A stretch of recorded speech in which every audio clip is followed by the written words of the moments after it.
well so that people can listen later. Fantastic. All right. Happy days. I need some beer. Yeah, mate. Cheers. Cheers. Thanks for coming on the podcast. Thanks for having me on your beautiful couch. Thanks for making the this is the casting couch. Custom couch? You the casting. Oh, the casting couch. Hey, custom couch? No, it actually might be the exact opposite of a custom couch. It's from IKEA. Yeah, this is definitely secondhand. mass manufactured couch. I wasn't going to say anything. No, but it's all right. It has a certain mass manufactured vibe. I believe in a sense of community, a sense of international community, Yeah, and the fact that we can all own the same IKEA furniture from here to Taiwan is a beautiful thing. It's amazing. Yeah, I think they only have 1 or 2 stores in the Middle East. Really? That's it. Yeah, it's a hard place to do business. I can't imagine. Yeah, I have no comments or thoughts on that on that at all. I have plenty of thoughts and comments, but I might keep them to myself. We can get into it. Do you want we'll bring politics in maybe halfway through. Yeah, maybe a bit later. Yeah. Once this has completely inebriated us. What are we drinking? 150 lashes. Beautiful. Well, now it's called lashes. But it's good. Just a pale ale, not offensive. So I look for in a beer. Unlike either one of us. Offensive people? Yeah. You think so? Yeah. Intensely offensive. I think I want to be a lot more offensive in my life. Oh, really? I think I'm too cautious most of the time. You are. I mean, you do come across as very thoughtful. By that, I mean, like, you consider maybe considered is the... Considered? Yeah, you come across... I think I'm thoughtful as well. I have no thoughts. Great. about that. I think I'm quite considered. I think perhaps to a fault, however. Yeah, that can definitely happen. Yeah. Why do you think it's a fault? Or why are you like this? Let's go to the start. Let's start at the start. It's an interesting duality, I think, because I think I take a lot from my dad, who has no consideration for the words that come out of his mouth. Okay. Except for the consideration of how best can I offend this person. Right. Okay. He'll lean heavily into that. There's an art in that. Oh, he's great at it. Yeah. He's pissed me off a lot of times. He loves to rile me up. However, he also was deeply angry as a father. Okay. So I think he imposed. I think he created my anxiety, and so there's these two dueling sides of my brain. Yes. One that wants to just say random shit, and the other side that's like, if I speak out and get into trouble, that's the last thing I want. Yeah. I want to keep my head down as much as possible. That's why I have 14 different podcasts and play live music. Well, I was just about to say, like, you're in the wrong industry to keep your head down. 100%. And you also come across the kind of person that wants to enact some change too. Yeah. So that's definitely not keeping your head down. No, absolutely. Hence, I guess you're aspiring to be more offensive. Yeah. I mean, to think, you kind of have to risk being offensive. Yeah. I don't want to offend for no reason. I want to offend with a very I'm not an edgelord. I'm not baiting people. But if I think your worldview is deeply flawed at its very core, I want to challenge that. Yeah, absolutely. Over a nice lager. Yeah, sure. Well, we're drinking ale, so there's none of that tonight. Jesus Christ. Well, that's actually a really interesting segue into what kind of the first. This is the second time I've done a podcast. That's 100%. I've never planned so far. Yeah, anything. But as I was sort of talking to you before, I was thinking, this is not what we're doing right now. Is not a new experience for you. You've done podcasts. Yeah, you've done Twitch. Look at me. Of course I have. Look at you. Well, you've done the core of Twitch, which is gaming, right? You haven't streamed gaming. Never streamed gaming. No. Okay, so you streamed making beats. Yeah. Banter. Yep. Comedy. Yeah, I want to do gaming, but the gaming rig, I think, is not up to scratch. Yeah, I need to upgrade that. So subscribe to my Patreon. I guess that will be linked below. You go to Patreon? Yeah, of course I do. There's one subscriber. Oh. I get $1 a month. And if you want to see gaming content from this motherfucker, then I need a new I need a new graphics card. Well, at $2 a month. It's gonna be a few months. Yeah. 300. I think it'll be the incentive. People will see that other people are getting behind it, and they'll be like, I just want to be part of this wave. So I don't know a ton about you, but what I do know Sure. is that I wouldn't think that you would need a graphics card to do some of the gaming stuff that you do. That's would- fair. I would actually have thought that you would have streamed some tabletop gaming. Oh, I see. Oh, right. Didn't I've expect that one. I've thought about doing that, but it's so slow. Like I'm already like nervous enough to play with somebody else across the table, and like, so trust me, this will be fun. I'm going to explain rules for 4 hours, Yeah. but it's going to be a great time. Sometimes because one of my mates, he knows who he is, wants to get us to play board games. Yeah. And I do enjoy playing board games. Don't Yeah. get me wrong. I love Board games are tabletop great. stuff. Yeah. There's just a couple of games, couple of things that happen, and you're kind of like, I'm struggling to be here. I'm doing the thing, and I'm struggling to be here. Oh, right now. I've been the person who was hosting, who gets halfway through explaining the game that we're about to play and go, I don't want to do this, Anymore. not specifically with you, but At all. I don't want to ever touch this ever again. Yeah. And playing, like, I played Catan for the first time, Settlers of Catan, Really? maybe like, I want to say like 6 months ago. Okay. And actually, I thoroughly enjoyed it by the end of it. But that was the first real experience of that. Because I'm a big fucking nerd, so I do enjoy the nitty gritty of the rules and all that kind of shit, and I will sit through it and enjoy it. But that time I was just glazing over. I mean, like, what does any of this mean? Yeah. Why are we doing this? Where is Catan? Next. I don't Next. understand the theme. I have a lot of wood and a lot of wheat. I don't know how to do anything with any of it. I don't like the people I'm sitting with anymore. Me and my partner broke up. She took the dog. It's all over now. You know, board games do that. They'll mess your life up. Yeah. More than video games. How many murders do you think have been committed based on Monopoly? There has to be 1,000. You, There has to but be it wasn't Monopoly. It was Monopoly was the straw. It was the straw that broke the It camel's was a back. catalyst. It was a catalyst. So, outside of the hypothetical of you streaming not only games but tabletop games, Yeah. you've done actual streaming Yeah. of music stuff. How was that? What was that like? What inspired you to want to do that? Lockdowns. Okay. Time on my hands. Yep. Watching Kenny Beats Yeah. do it. I thoroughly enjoyed it. What was it like? Was it like successful? Was No. it My goodness, no. outrageously not. I mean, people liked it. Like, I think if that's the measure of success, the people thought it was cool and I should keep doing it, then yes, it was highly successful. What's your measure of success? No, I guess that. That I guess think- that. So that's what I'm sort of getting. Yeah. Because I want to bring that back to your music career as well later. We'll put a Yeah. pin in that, but Which is Go on. also technically majorly unsuccessful. by the regular definition. yeah. of success. Yeah. I think most of us would be in that same category. Yeah. But just the chance to do it. Streaming production was a lot of fun. I really enjoyed it. Probably something I won't go back to for a little while because it's just another thing. It's a whole nother thing. And also the world of like promoting that. I think that was the thing that really frustrated me. If people were just tuning in, that'd be sick. But having to clip things, even recording podcasts, which I do a lot of, I hate then having to listen back to the podcast to find good clips. Yeah. So luckily I've got a guy for that now. Oh, really? Actually, so Jason will listen back. So Jason, who I run my creative collective Vibe Union with, we host a podcast, and we now have a good setup. He plays video games and listens back to the podcast. He gives me time codes. I then throw that into my video editing software, clip do them, that. because I can't be fucking listening back to an hour or 2 hours of your own my voice? own podcast. Oh I my listen to my God. own voice enough as it is. I don't need to listen back to my podcast as You well. probably know the ins and outs of your own voice so intimately. Yeah. Yeah. This is actually so creative collective. That's a really great way to describe what you host, what you do, what you're part of. Yeah. Can you sort of? So first things first. Sure. Hi, Rye. Oh, g'day, mate. How are you? I was actually thinking about that. Do you have an intro that you do? No, Yeah, cool. no way. Can we workshop that?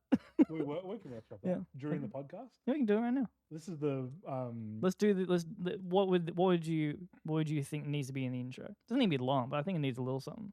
Okay, so one thing. So I have a song that I've written that's unreleased as of now. Cool. That the intro to that song Mm-hmm. is a really good, very short loop. Yeah, And it starts beautiful. off filtered and then opens up and then that's it. And so Yeah. what I was thinking of Like was our brains during a conversation. 100%. Yeah. After our brains after a few of these. Um, what I was thinking was having, because Ableton will be open anyway, Mhm. have Ableton open, have like a little controller here, Mm-hmm. and then have the very filtered out version be like the waiting music. Yep. And then as we're ready to go, it's like, hey, you cool, ready to go? It's like, cool. Then Yeah, we yeah, open yeah. up the filter, continue the song plays out, and then it's like, cool, let's go. How Love you that. doing? Love that. Actually, what I was thinking now that we're workshopping, Yeah. is I just be like, hey, Rye, Yeah. what the hell do you do? That's a great. Tell us. So actually, tell us. So, Mhm. Rye, what do you do? What's going on? What are you doing? Yeah, musician, event manager, general creative. I would say if I was to say what my job was, it is running a creative collective, hosting events, around Melbourne across music, poetry, other creative endeavors. And then as an artist, primarily a producer and rapper, but then I also play bass, keys, guitar, whatever else needs to be done. Oh. As a producer, I want to So, dabble in as many different instruments as possible. So your fingers in many pies. general creative and event manager would be on the business card. And is that what is paying the bills right now? No. The sum of all of that? No. Is it? No. Does it? Sorry, we don't have to talk about this. But No. I'm very open about every aspect of all of this, good. of course. Because year over year, Mm-hmm. I would say my creative work has Yeah. become a larger percentage of my overall income. Yeah. It certainly doesn't pay all the bills. Yeah. But I've been very fortunate that I get to play gigs and mix people, whether it's live Mhm. or recordings or whatever. But yeah, it's not a living income right now. No. But would you say it is a substantial or insubstantial part of what happens for you? I'd say it's probably a third. That's pretty good. Yeah, but like I make so little, so I'm Right. I'm in a very fortunate place where my mum owns the apartment that I live in, Okay. so helps. rent is there, but it's much more manageable than it would be. But I just live very much in my means. Yep. Things like I don't drive, Mhm. and I realistically, food, bills, booze, rent, and we're sweet. And that's it. I don't buy much gear and stuff like that. Like, Yeah. I think that's a big thing is I wear black t-shirts and I don't buy gear anymore because I Mhm. don't need much. Anything more. Yeah, I used to have more gear and I sold it all because I didn't use it. So, yeah, I just try and keep everything under, like, if I can live off between $300 to $400 a week, then we're sweet. Fantastic. And that's inclusive of rent. inclusive of rent. That's everything. Yeah, great. Yep. That's phenomenal, really. Yeah.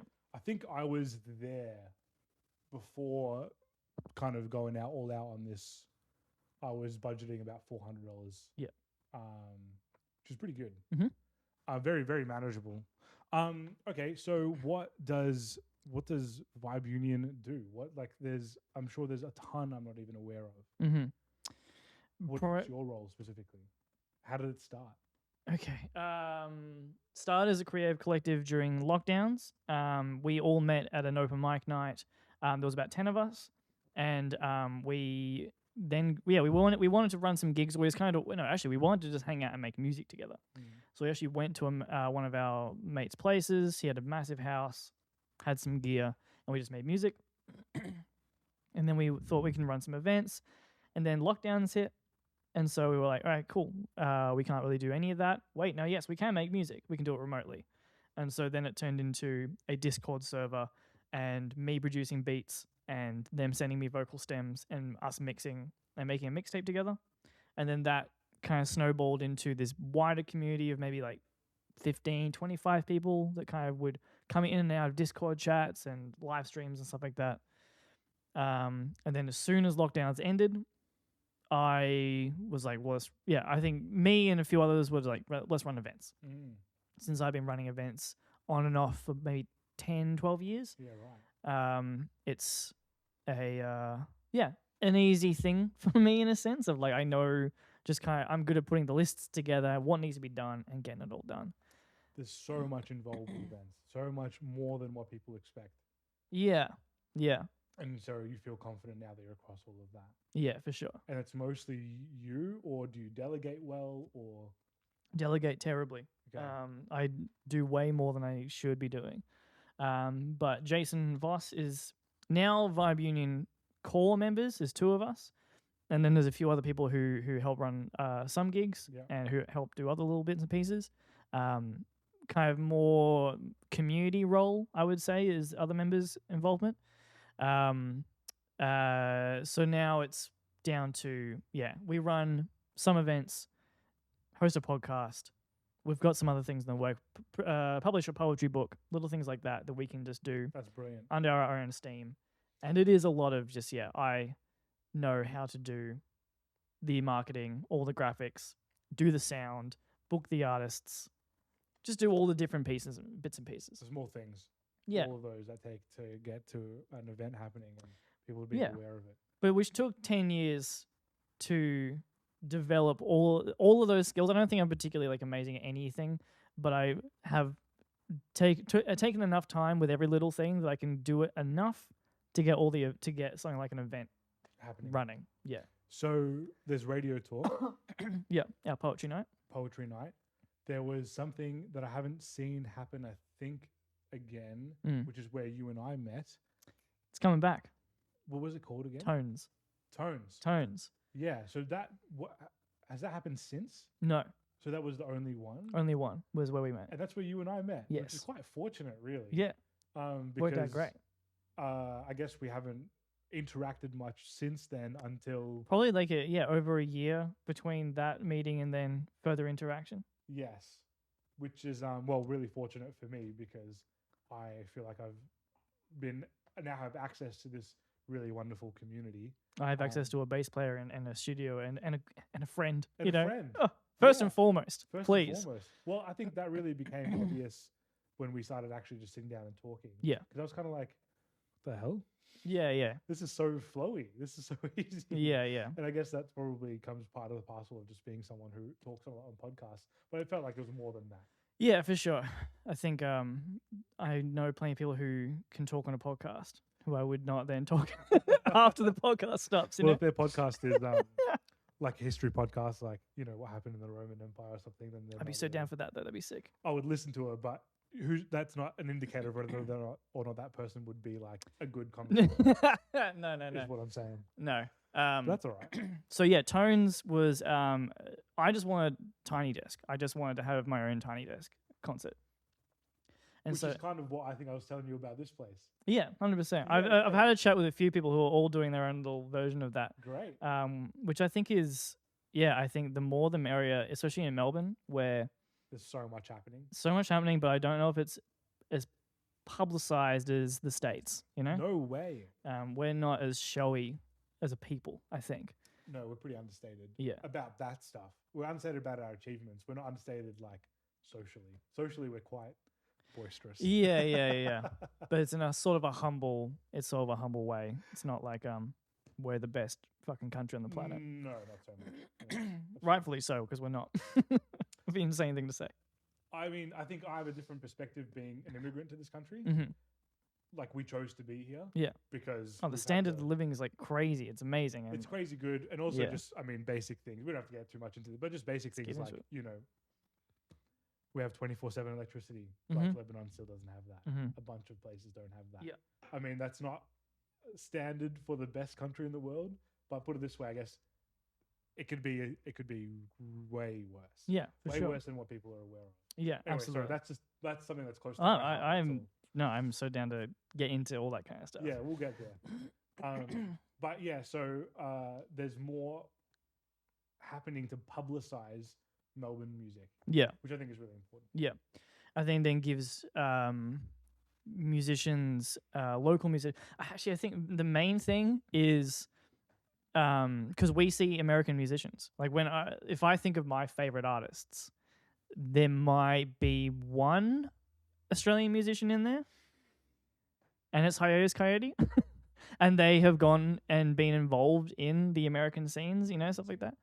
So I think just seeing local musicians that you respect and can idolize, and then play the fucking Tote or the Workers Club or some shit, and go, oh, I can just go and see those guys for $20, Yeah. rather than I'm waiting for Tyler the Creator to come out here. And it's actually, there's really fucking good music. Are you onto Wildlife at all? Yes, I couldn't name any of their work, but my partner listens to a lot of it and know the sound for sure. Yeah, for sure. And that's become a big sound now. And I think Glass Beams are sort of on a similar wavelength now. I fuck with Glass Beam so hard. See, They're great. I don't know if it's true, but they sound like they're on the same label. Right. And a lot of their artwork sort of inspires that Yeah. idea. I think Melbourne's really good at that sound. Melbourne's really good at that cinematic kind of artsy jazz funk kind of scene. With like slightly electronic elements as well. Yeah. Things like Surprise Chef as well. Karate Bakery. Karate My life Boogaloo. is an ode to A1 Bakery. Sorry, just to put that out there. And the same, I think, because they're actually sort of similar in similar in approach to music as like psychedelic rock, which I think psychedelic and folk rock and all that kind of stuff. I think Melbourne and Australia in general just absolutely kills that genre. And arguably, like, King Gizzard is one of the best bands in that genre in the world, right? 100%. Especially like just in terms of not only their sound but their approach to it. They're just like, we're a bunch of guys that can record this in our own personal studio, so we might as well release 5 albums a year. They do so much work. Yeah, and then they do a lot of microtonal work. Yeah. And it's bringing that to Western audiences. Yes, which is sick. Yeah, you know, like I grew up listening to a lot of microtonal stuff, and it's weird because I think there's things within Western music that is microtonal that people don't know about. So, well, maybe this is not the right way to say this, but like barbershop quartets, like they don't lock into the 12-tone grid because it's out of tune. They actually work to the perfect ratios, which is cool, and you wouldn't expect it. But if like a barbershop quartet sung a C major, and then you played a C major on a grand piano, it would sound out of tune. Oh wow! Yeah. Do you know about all that sort of stuff? Nah. We don't have to get into it right now. The basic gist is that, like, I want to timestamp this, like, however long this conversation goes for. I want to go from music theory lesson, Melbourne music breakdown, music theory lesson, and then we're going to discuss the Middle East. Middle East, and then probably some gaming shit after. Yeah. The general gist of it is that, like, G is the perfect fifth above C, and perfectly speaking, the ratio should be 3:2. So. And that the way that we basically get around that, why we need to get around it is because imagine we want to play a song in the key of D. Well, then A should be a 3:2 ratio to D, but it's not because the piano is tuned towards C. Sure. So the way that they get around that is by having an equal temperament of all notes that is like within 1 percentage point out of that ratio. Yeah. So that everything is basically in tune, but not exactly. Yeah, When barbershop quartets sing, they don't think about that because there's no other instrumentation other than the voice. So they sing perfectly like C to G. Right. But then if you play that same G and C on a piano, it would sound slightly out. That's cool as hell. It's really cool. Actually, if anyone wants to learn more about this, there's a ton of great resources, but specifically I would listen to Jacob Collier talking about it. Oh, yeah, cool. And he's the kind of guy that can sing. And other microtonal things, even though this is very minor, but you play guitar as well. But bending on a guitar is a microtonal experience. Yeah. You're going through non-discrete notes in between notes. Yeah. Which is kind of cool. Yeah. And in fact, like, just anything that's like too locked to the grid, either rhythmically or harmonically, can feel a bit stale. Man. And so if there's a singer that can kind of move around a little bit, then you're suddenly like, I feel something. Because I move around it. Yeah. Because I don't know what I'm doing. Yeah. So just to comment on that, because being locked into the grid and being locked in harmonically and all that sort of stuff, I knew a guy that I worked at a studio with ages ago now, and he was like, the human ear desires perfection. And I was just like, that just sounds so not true. I don't think it desires perfection at all. I think human music is kind of inherently imperfect. And some of the music that we love dancing to the most is really imperfect. Like we think about being locked on, like if you think about EDM, for example. But listen to Brazilian music. How great is it to dance to Brazilian music? And yet it sort of finds this place in between the grid to make you want to move your body. Do you think that's humans don't desire chaos? Don't desire perfection, but they do desire an escape from chaos. Yeah, so it's so what music is. Flip it. That's gonna be great. What music is lay it down. It's patterns and it's order. Yeah. Right? And so that's what we desire is like the patterns and the order. It's not perfection. Like it's not perfectly patterned because I mean, if you listen to a song that never changed for 5 minutes, calling you out, Progressive House. That's all I DJ. Go fuck yourselves. It's not all I want. But okay, so outside of that, let's say, what we find interesting is when it breaks those patterns, right? Yeah. But we don't want it to break the pattern so much so that there is no pattern. Yeah. It's the breaking of the pattern that makes it interesting in the context of the pattern. Yeah, sure. Right? And the role of the musician, I mean, you can tell me if you think differently about this. Real quick, the PC is just monitoring, right? Yes. It's sleeping is not going to affect anything. No, this is all happening here. Brilliant. Don't worry about it. That PC is doing absolutely dick all. It's a lot of power for a lot of nothing right now. Well, hopefully we'll workshop what it can do in the future. Okay. My podcast mentor, maybe. Podcast yeah, sure. Sensei.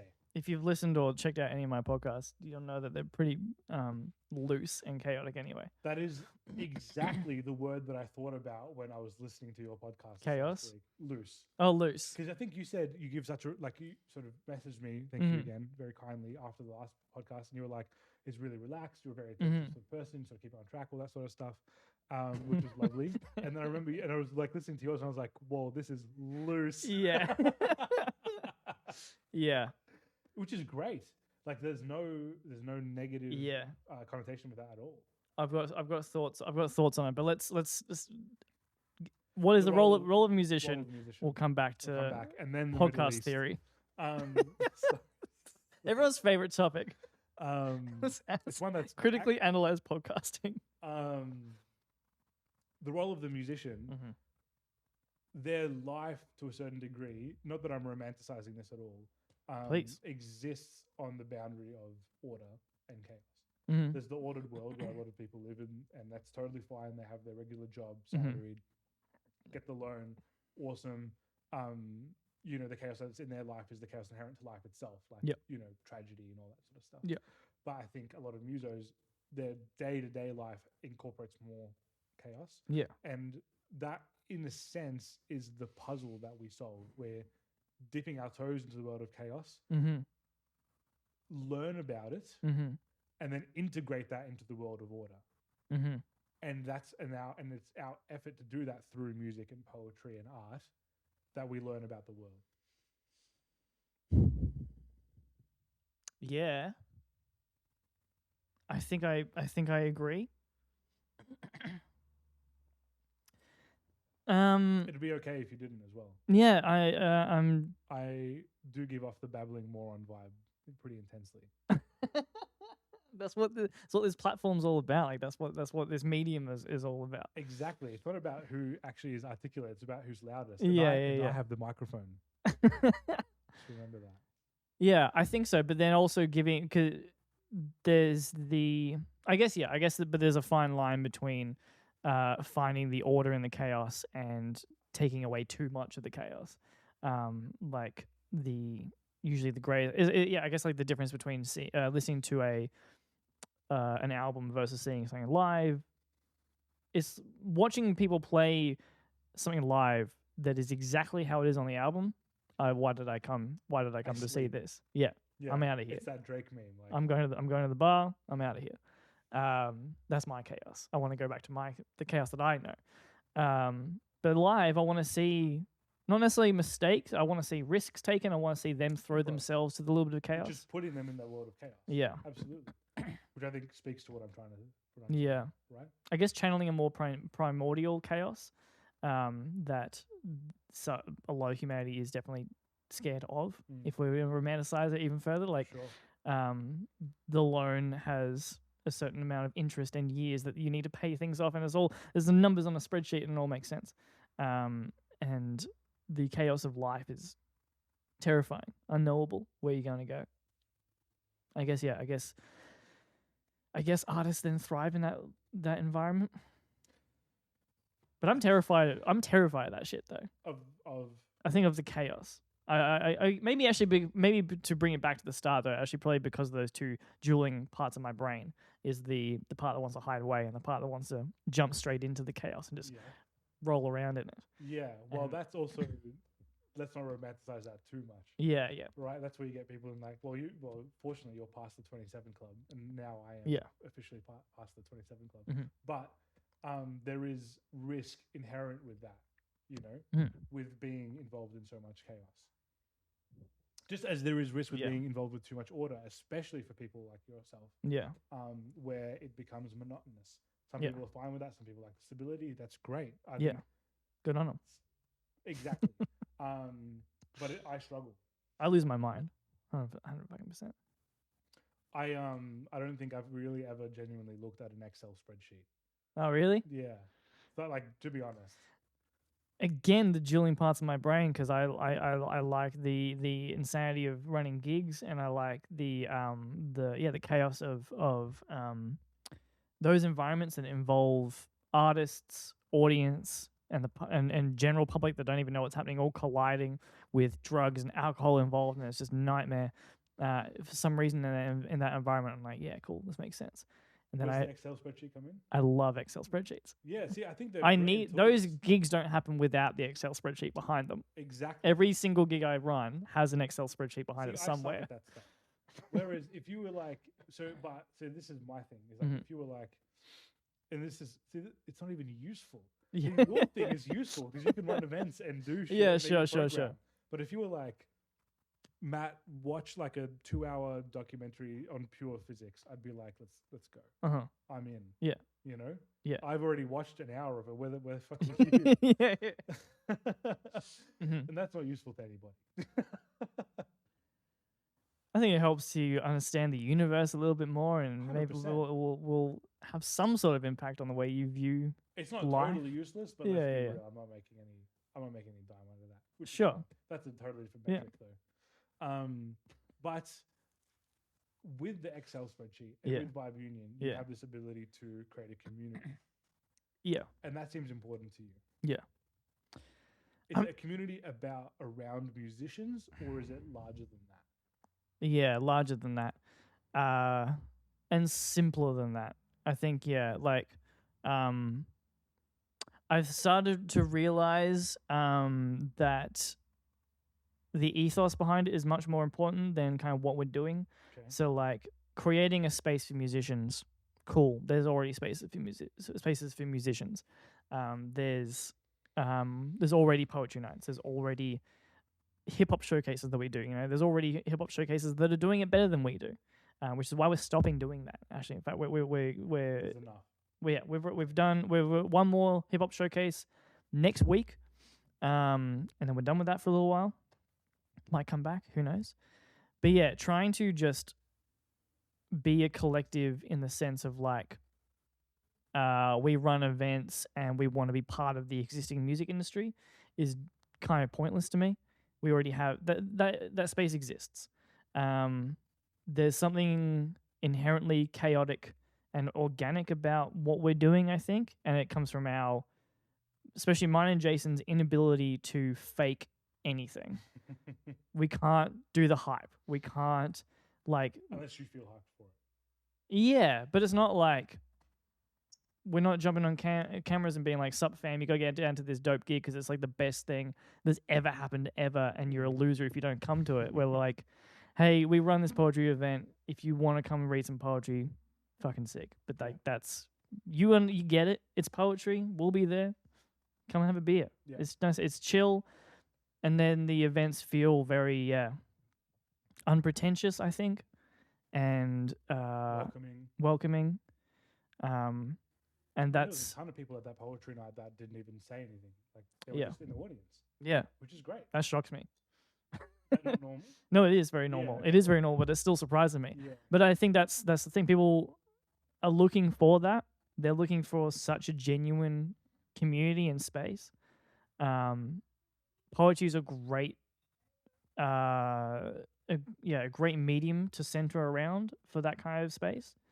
And music can be, but it's more about that sense of community and that sense of organic connection, and that sense of relaxed but chaotic environment I think that's the actual core of Vibe Union. The different things we do sort of just serving that space rather than trying to build anything in particular. Hence why we keep changing things. We keep running gigs and then going, nah, fuck that, we're going to do something else. Yeah, we're so gonna do is that what happened with Tones?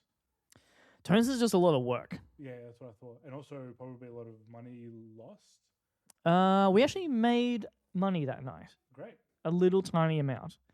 I think by the end of it, once we paid everyone, like we paid the people who were working, and then we had like maybe $50 left. We're like, cool, buy a slab of beer, sweet. But we were running it out of a warehouse, and that was too much work to load in and run it out of that place. So now we're doing it in a venue where there's a bar, where there's already a sound system. So now we can actually do it with a lot more sense of security, and that everything's going to run fine. Yeah. You won't have to sort of be a systems tech as well as an event organizer as well as 100%. Yeah, that's a lot of work. Yeah. So in that case, the distinction between like a Tones by Vibe Union gig and like a regular gig would be the fact that it's not broadcast but recorded, captured over video. Yeah, definitely. And recorded live. Yeah, and it's not genre based or anything like that. It's just going to be Melbourne music. What you got? Let's 3 artists? 4 artists. It was 6 last time. It was a lot last time. It was too much. It was too much. And there was also a lot of video editing and all that kind of shit, which I also had to learn how to video edit in that way. Yeah. I wanted to make fancy graphics, which I'm very proud of the graphics, but I had to learn how to do those. Video came out great. Yeah, videos look great. It's been like, this is really great. Yeah. Fantastic. Very proud of that. Thank you. So what made you want to do it again, or was that originated by you or Jason or someone else? Was like always been on the cards, and it just so happened that a venue was like, hey, do you want to do it? No, do you want to do it? No, do you just want to host something here? Right. And we're like, oh yeah, we do, but what can I use that space for? I was like, ask which venue? Ringo Bar. Oh, Jag would have asked. Jag asked. Yeah, and maybe it was even that connection in the back of my head because Jag played the first one. That's how I met Ryan. You were playing in Jag's band. And so maybe there was that connection. I was like, yeah, this seems like a good space to do it. I think we're going to move around. I think we're going to do different venues each time. That'd be great because then you're showcasing Melbourne venues. Exactly. As well. Exactly. Brilliant. Also because Ringo Bar is fucking hella tiny, which it's going to work for this one because we've got no full bands. But if we want to put a full band in there, that's going to be rough. So it'll be singer-songwriters? Singer-songwriters, rapper.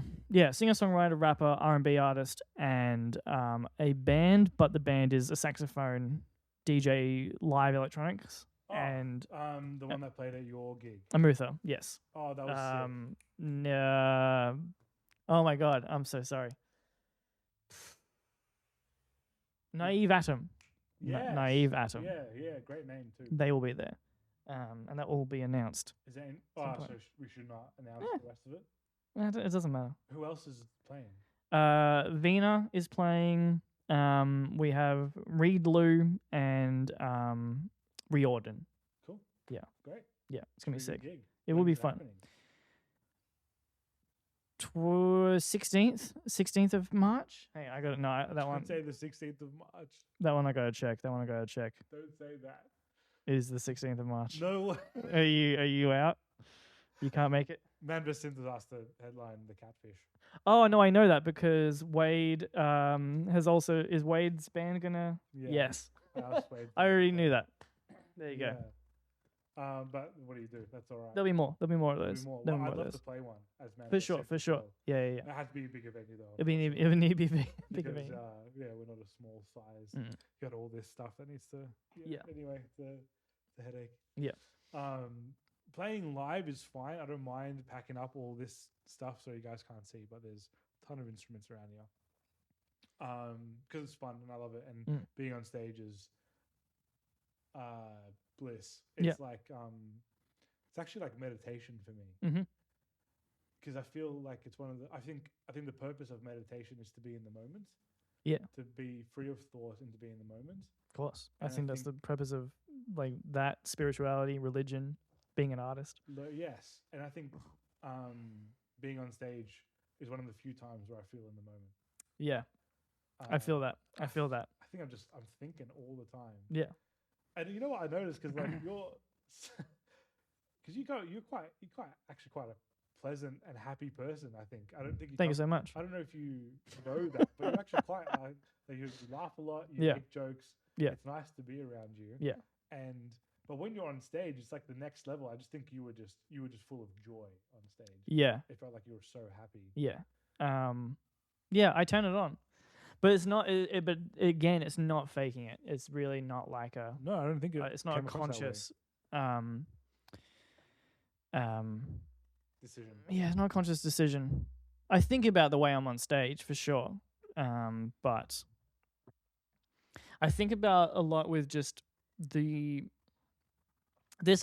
is the good part of my dad, I think, that comes through, is that side of yourself that I think it's being performative in life in general is just like, I think it's courteous to the people around you, because like we're all in this together. We might as well fucking make each other laugh. And if you're gonna speak to me, can you put a little spice on it? Can you? Yeah, can you please? I don't want to fucking hear the same greeting I've heard 1,000 fucking times. I want to see a bit of a smirk. I want to see a bit of a weird hand gesture. Just change up your the emphasis on where you put in things. I don't know. Emphasis.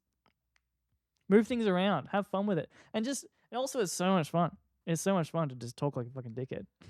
I think that's really reminded me of what I like is just a bit of silliness. Yeah.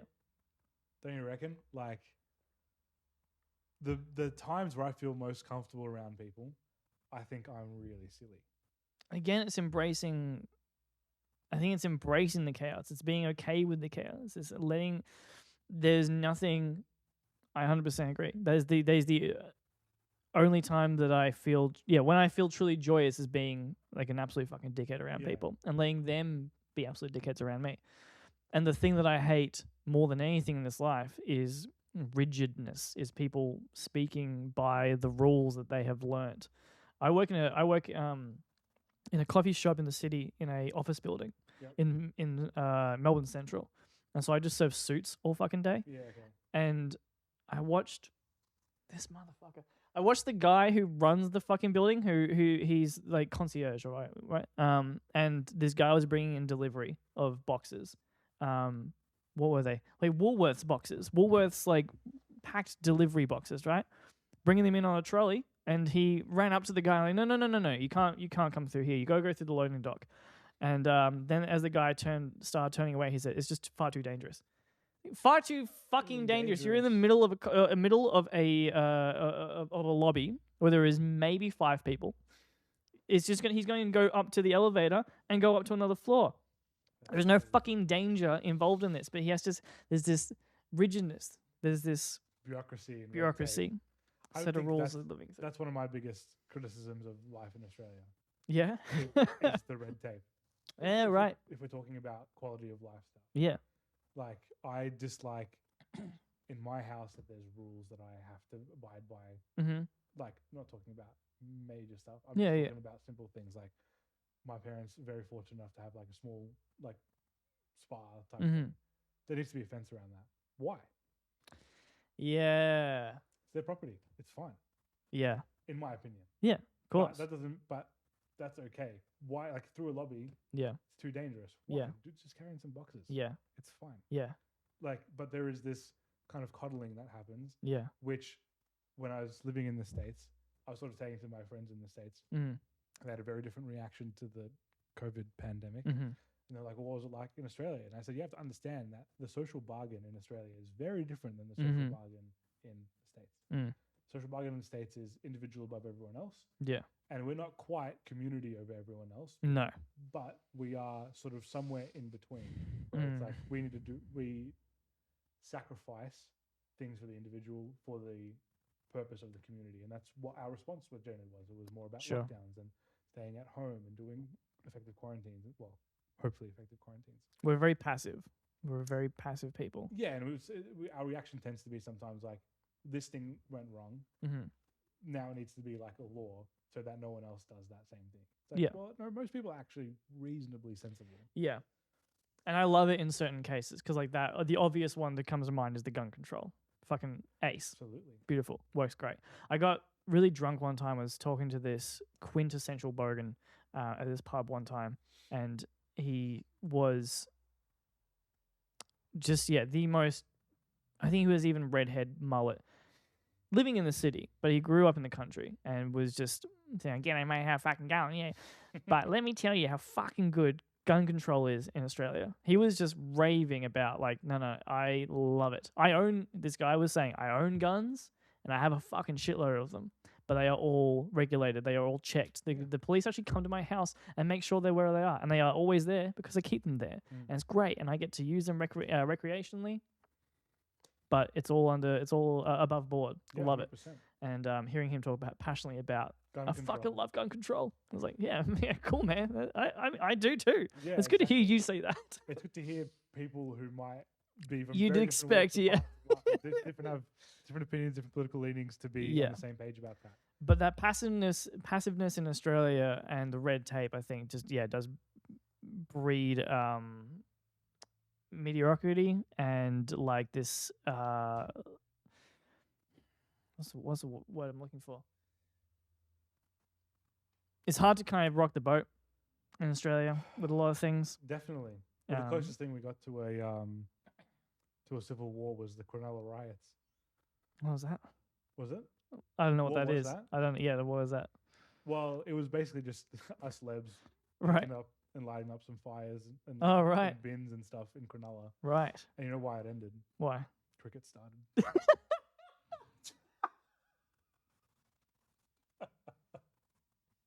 That'd be the same for us, though. That'd be the same for us. If you start a fucking riot just before the AFL kicks off, you'd be like, hang on a second.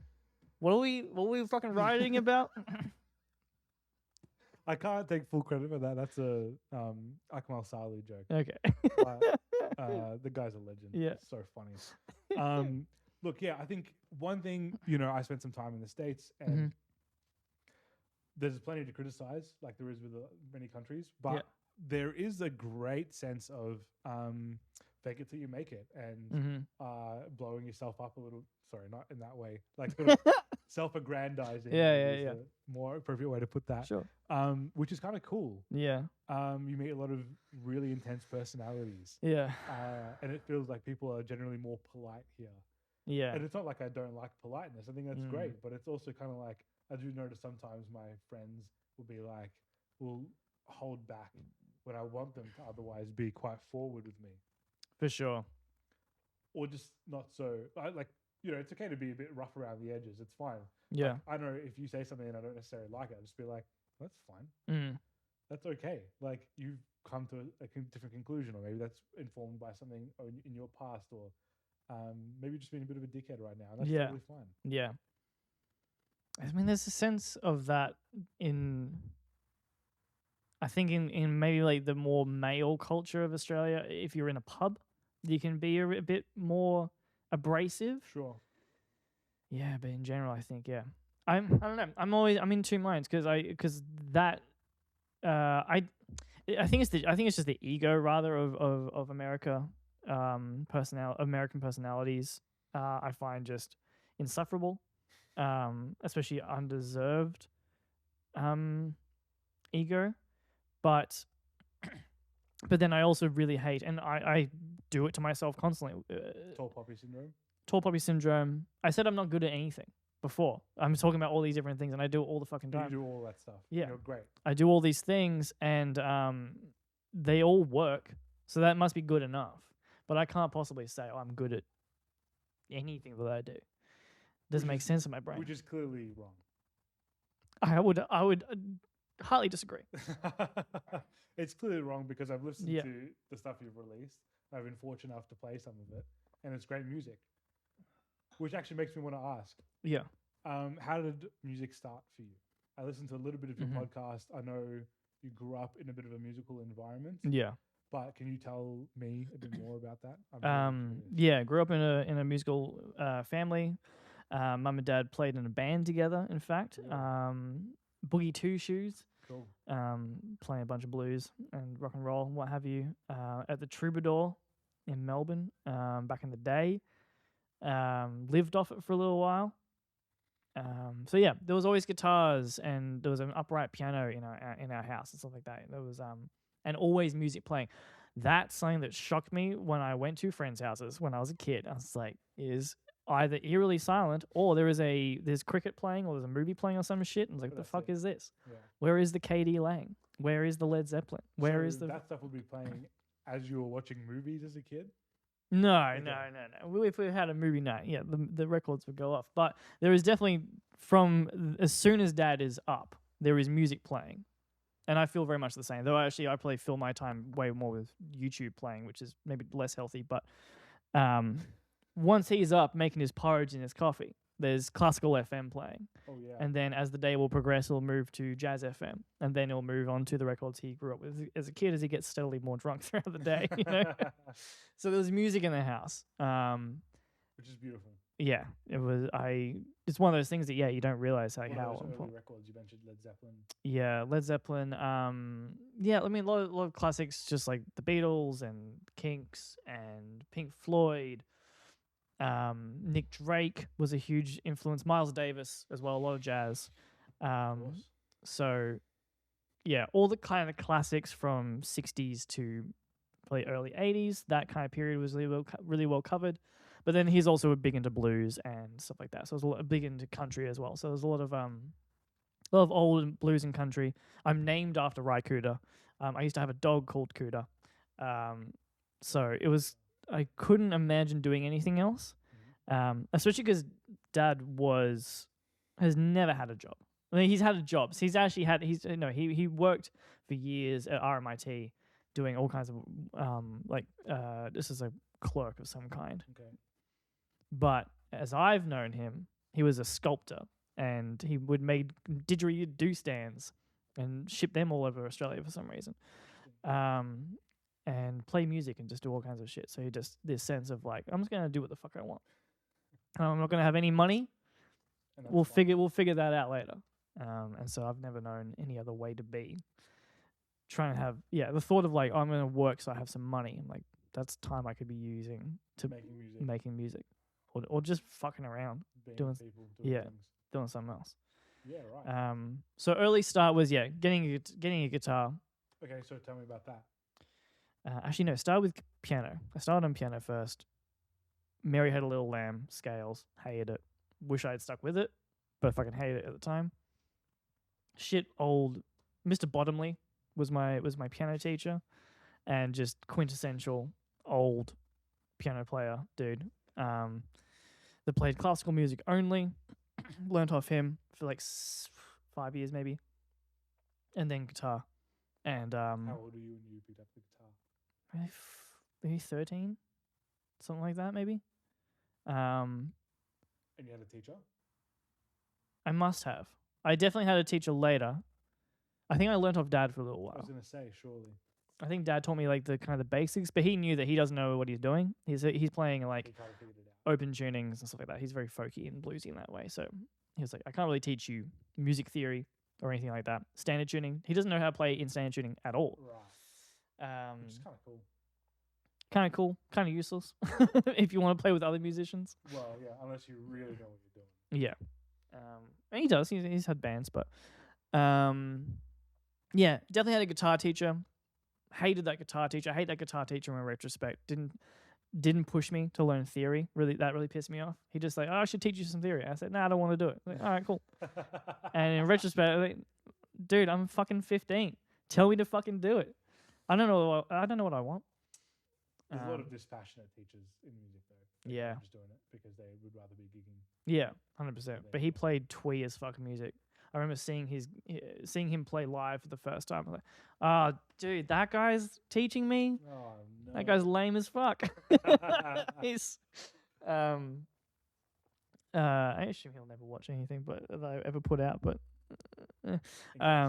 yeah, fuck him.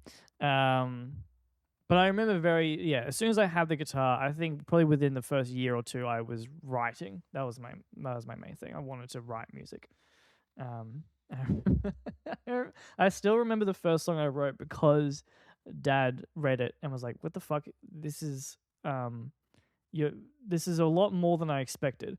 Because I wrote a song called "The Beast," and it was just this beast pulls himself out from this rubble of like knocked over trees and rocks and shit, and just like is walking through this apocalyptic after a massive forest fire, just climbs itself up to the top of a hill, looks around at the devastation, and then just lies down and dies. I was like a 15-year-old, and he read this as like, dude, like my first 10 songs were just about like girls I wanted to kiss in high school. What the fuck is this? This what songs are, right? Why did I inside, Dad? Yeah, why did I make you listen to so much Pink Floyd? I fucked up. That's great. So yeah, always been a songwriter. That was always the interest. That's very cool. Yeah. Do you still remember how to play that first song? No. Okay. No. I was gonna give you my acoustic and be like, No, I've got no idea. I imagine it's F, C, and G or something like that, or C, G, and D or something like that. Just your classic first open chord song.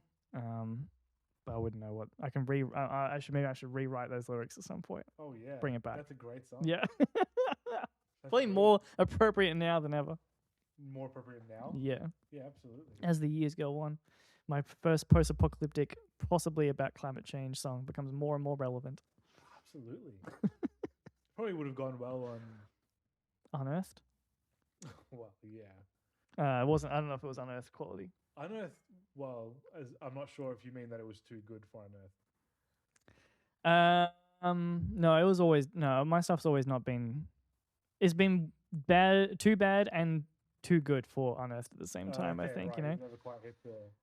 I think the production was never tight enough, and the performances were never tight enough. Like it should have sounded more polished, and maybe been a little bit less artsy fartsy. My first song was obviously if that's how wank I started.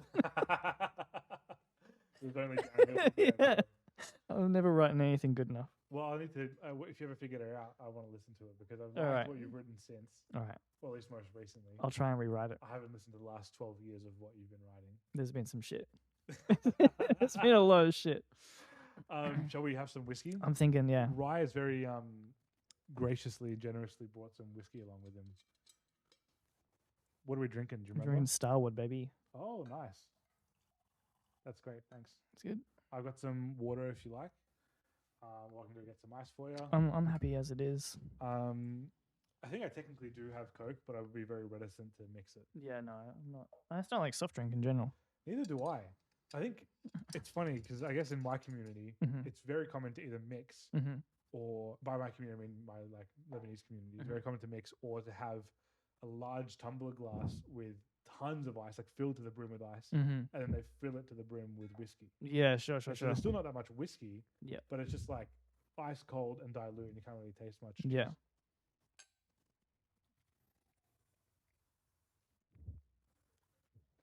It's nothing like fucking crazy, but goes down a treat. This is my daily driver. Daily? Starwood. Anya. You're probably not too far from where they make the stuff, right? No. They're in South Melbourne, I think. Yeah. I've toured the distillery. Bloody treat. Is it? My God, the tasting was so much whiskey. Oh yeah. Which I guess I expected, but like it was like 4 or 5 good shots of whiskey in the end. Get your money's worth. I was shocked. I mean, I'm exaggerating, but even like sitting around the table with strangers for like, I don't know, 20 minutes to 45 minutes, maybe somewhere in that bracket. I've lost track of time. And yeah, I'm a small boy. There's not much to you. No, I had 3 or 4 shots. Because my dog came and said hi to you, and I was like, pretty sure you guys have the same width. Yeah, look, there's not much going on there. It runs in the family. Really? All small? All scrawny for sure. Yeah, yeah. And there's some bigger fellas on one side, but yeah, my dad's side all scrawny motherfuckers. That's pretty funny. Yeah. So you were talking about there's been some shit ones. Mm-hmm. How have you dealt with releasing music? And so have you done a bit of it, or has Liminal sort of been? No, I have probably released the most music out of anyone I know, and I don't mean that as like a brag. It's just a pure, Stat. it's a stat. It's just it's my approach. If I sit on anything for too long, I'll just never move on. So I just have to put it out. Get it out there. And get onto the next thing. And I even know that it's not as good as I want it to be. Has it mostly been rap? No, started with probably have like maybe 3 or 4, maybe like 4 or 5 EPs with like various psych and blues and rock bands early on, and then solo electronic stuff for me. Even some solo. There's 2 solo house albums somewhere. One's online, one's not. I don't know where the other one is. Oh, maybe it's still online on my Bandcamp. And then there's a few experimental electronic projects as well out there, including like improv electronic dance music, improv atmospheric music. I don't know if I've got it anywhere, but there's an atmospheric story-driven EP where it's got like full story spoken word segments performed by me as well. Great. That I took down. I don't think that's help anyway. Why'd you take it down? My voice was shite. Yeah. My voice was not carrying because it needed to be really dramatic and it just didn't hit. Didn't hit. Well, if you ever need a voice actor, I mean, I would love. I've been thinking about that. I've been told I have a face for radio. Strong disagree with the mustache. Well, that's the thing is the mustache and the beard covers most of the reason why. Sure. I think we all have to learn how to work with what we've got. What I'm working with here is the scruffiest, scrawniest piece of shit facial hair, but without it, I look 12 years old, and so yeah, we already kind of look a little bit 12. Exactly, years old, it gets worse. Yeah, right. That's crazy. Yeah, I look very young. Yeah, well, you do look quite young, but I mean that'll be great when you're like 50 and you still look 18. Oh, I can't wait. You can't wait. Oh, I can't wait. You can't wait to be 50. I've always thought that I'm gonna peak when I'm older. I thought you peaked already. Yeah, that's true. 30. I said I 30. peaked at 30. Fourth decade. Yeah. That was probably before the whole thing started. I don't know. Yeah, weird. Knowing that I think my brain probably wants to be older. I think it suits that an older gentleman's character better. But then I'm still worried about hitting 30. I'm not a successful musician, so I'm like, fuck. Yeah, it's all over. Again, those 2 dualities. It's done. I've but failed. It's not actually. No. That's the thing. Especially in Australia, I think Australia actually people do things later. I think 30 is not nearly as big of a deal. I think maybe in the States it feels a bit more of a big deal, not being to the States. However, I can't really say that with any certainty, but the States, is pop culture's center in the Western world. And so, yeah, youth is paramount. I think Australia is a little bit less of that. Yeah, I'd probably agree. I think one of the things, though, in the music industry in general, is that whilst it pays to be attractive or whatever, like physical characteristics, it's not really about that. You know what I mean? Like, if you're an actor, it does help to be young. Yeah. And does help to be youthful and be attractive because you're going to be on screen. Yeah. Whether or not I agree with that is a different matter. Yeah. Because oftentimes you're watching a TV show and you're like, none of these people look like anyone that I know. Yeah. For sure. You know what I mean? Like, you're just watching Days of Our Lives, which I never do, but we'll use that as a good sandbag. Great.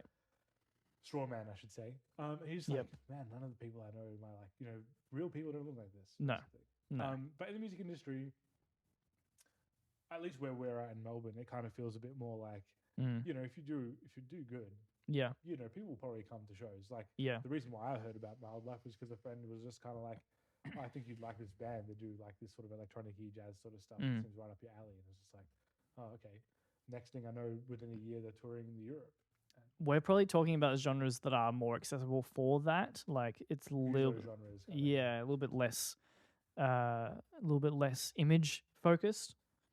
Obviously, I think if you're doing like more pop or modern hip hop, probably. Punk is another one that's pretty image driven as well. Punk is kind of like a Yeah. lifestyle. I don't mean image in like terms of attractiveness. Yeah. I mean image in terms of like. It might actually hurt you if you're really attractive. It might actually hurt your image as a punk. Yeah, some of the. If you look like Timothy Chalamet, and people are like, "What the fuck is this guy doing? Doesn't make any sense. No, what are you possibly angry about?" Yeah, exactly. Come on. Dude. Yeah. You know, with a name like. I mean, you fucking hear that shit with even like with oh my god, idols. Okay. People having mainly Sleaford mods having a massive fucking go at idols because you guys aren't real true working class. There's that constant. You have no reason to be making this angry music. That's our angry music. Go fuck yourself. Sleaford mods can go fuck themselves though. Do you think that that's gatekeeping? Of course, it's gatekeeping. But like, do you agree with it? I guess is what I'm saying. Mm-mm. Yeah, I think everyone has their own experiences, right? As long as you're honest about it, they're not trying to pretend that they're poor working class people. They're like, no, yeah, we came from middle class and we're just as angry as you. That's class solidarity, especially with what they're talking about. Like, if you want as many people on your fucking side as possible. Well, that's what I would think. Like segregating based on that is so not meaningless, but like pointless. Counterintuitive. If you want to have shit, their music is so based on. I would hope that they want to see some change based on the music that they're making. Yeah. So then, you actually want everyone on your fucking side. There isn't a billionaire essentially. There isn't because they're making anti-capitalist music. If you boil it down, so if you want to be fighting that fight, then everyone who isn't a capitalist, which includes blue collar and white collar workers, some who make insane amount of money but are still beholden to a boss who is beholden to shareholders, then you want those people on your side. Mm-hmm. I can understand that. I think that makes a ton of sense. And I went midstream. I gotta go to the toilet real bad. Yeah, go for it, man. 100%. Yeah. Can you hold it down? I'll hold down the fort. It's fine. You want to rip it? All right. Hey, this one's called On the Contrary. On the Contrary, and it's the not title. It's the opening track on my album, Liminal. They just dropped like 2 months ago now. That's one flash, baby.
Contrary.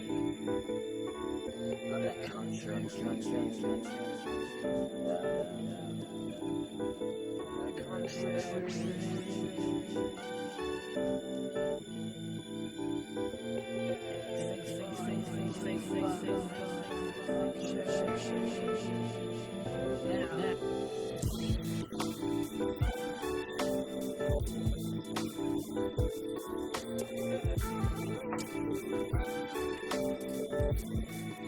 about the track.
All right. Are you gonna do a world premiere or are you gonna do a another track real quick for us? All right, cool. I'm fucking excited for that, by the way. What else you got for us?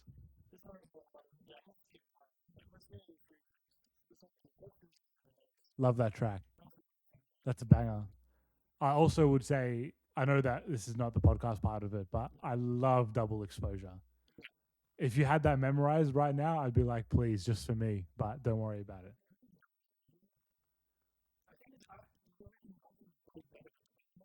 Oh, it's such a great song with the band.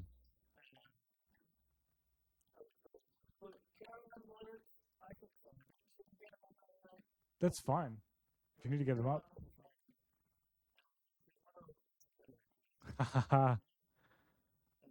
If you want to do horseshoes and hand grenades right now, that's fine.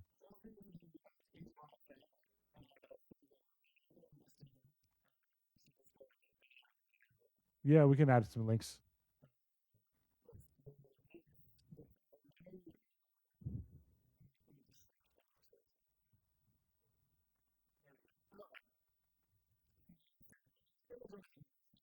Bang on.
Song's a banger.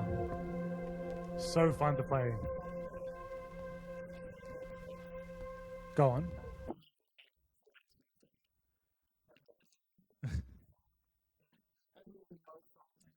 Oh yeah.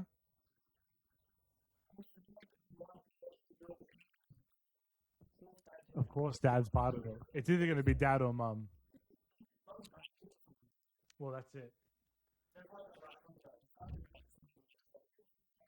Isn't that why Stevie Wonder is so brilliant, though? Yeah, and he does it in an authentic, sort of non-cheesy way. I mean, it's a little bit cheesy, but that's fine. Like, he does it like really well. He makes it work. He makes it work. I don't feel like I know how to write happy music just yet.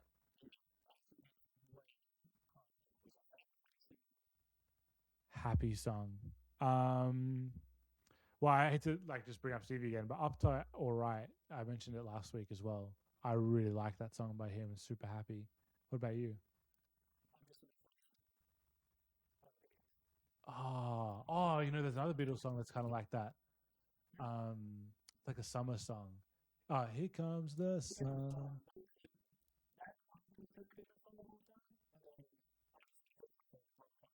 Yeah, specifically.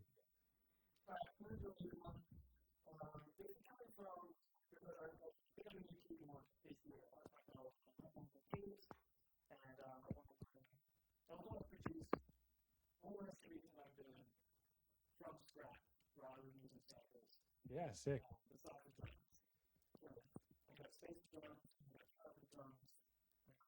Yeah, it's a bit of space, I think, for that. Yeah.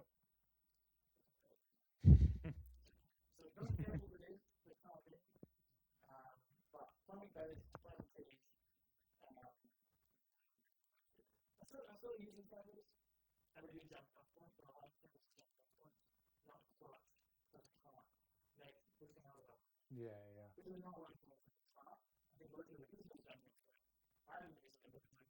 Can't do other stuff.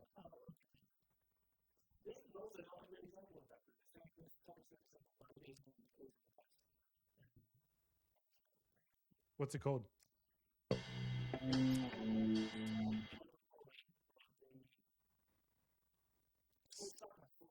Stuck my foot in it.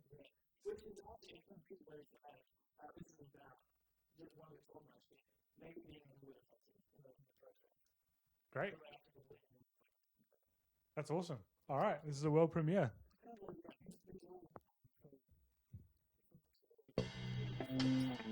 Strap in.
Banger.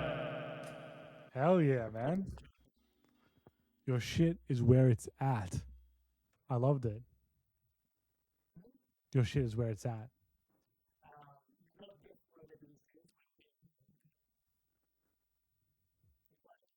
No, no, no. I'm saying your shit is where it's at. It's fucking good. Yeah. It's fucking good. Yo, you're fucking gonna take this compliment. Don't even fucking start with me.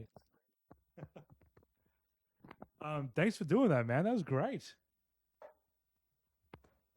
No fucking worries. Thanks for bloody letting me do this kind of thing. All right, we're back.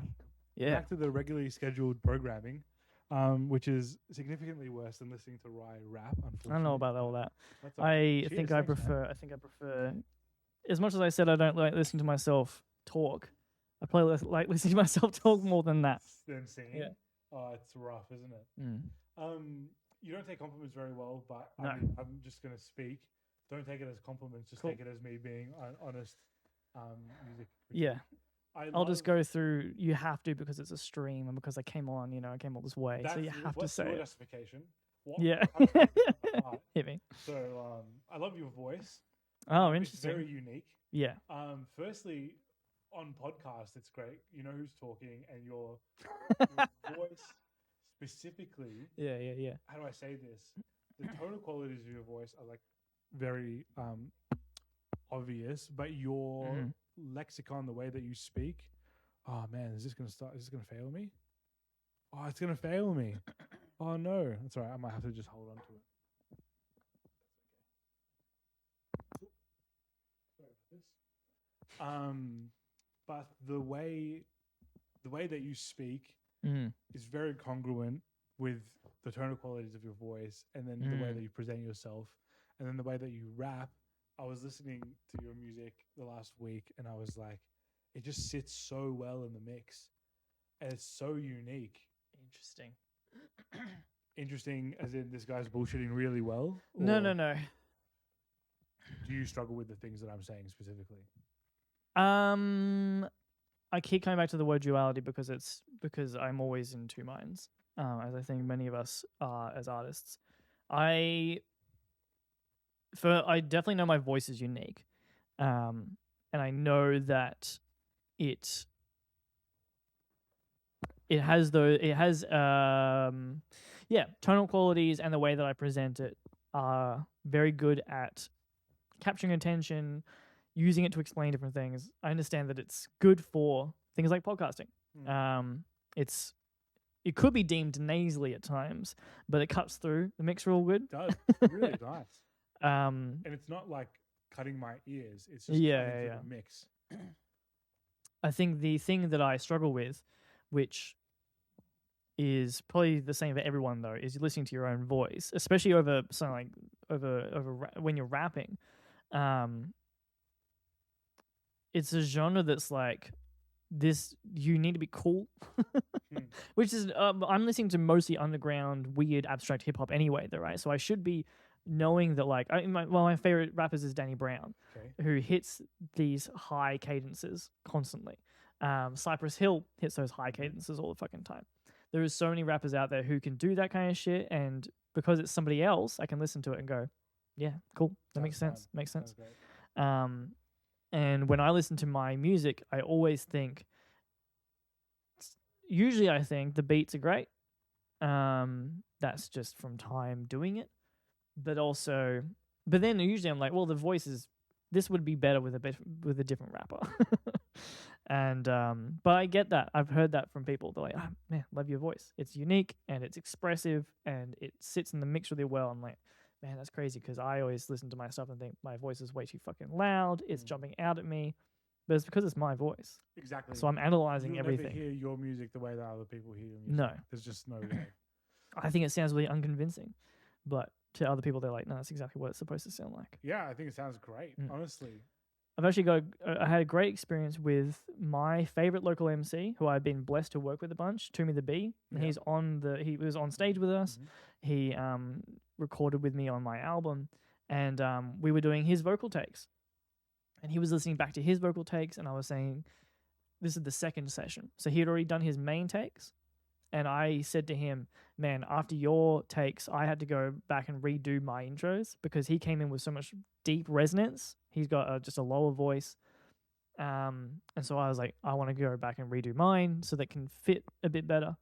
And he said, when I listen to your voice, I can't imagine it being better because it's just what it is. And same with me for him. I listen to his voice and go, that's just what he sounds like. That sounds great. But he listened to his voice and he says, could be better. Yeah. Same with what I do to mine. You can, you're never going to hear yours. It's very humanizing. Yes. It's still, it's demoralizing in the same sense, thinking that like, am I ever going to like my voice or what we're doing? But I mean, some people do. Yeah. I mean, some people do. But there's something that I think I'm very critical with people's voices. Mm-hmm. So for me to say that I like yours is very genuine Crazy statement. Yeah. It's weird because this might come across as a double, like a, what do they call it? A backhanded compliment. Yeah. But I don't like. I mean, there's a ton of voices that I like that I think aren't considered like standard good voices. Yeah. And I prefer them. Yeah. Every time. The obvious example would be like Anthony Kiedis from the Red Hot Chili Peppers. Yeah, sure. Who's not classically considered like a good singer or traditionally considered a good singer. But I would listen to his voice over a ton of trained singers.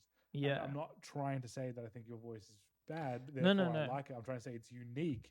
And that is the attraction. That's the raw magnetism that you bring to the table. So, okay, two things. With that track in particular, there was a... they kept doing the oh well refrain, directly stolen. I didn't realize who I stole it from immediately. Now I do. It's from Jack White. It's from the White Stripes. He has a track from, I think it's from the Icky Thump album, and that's the refrain. Oh well.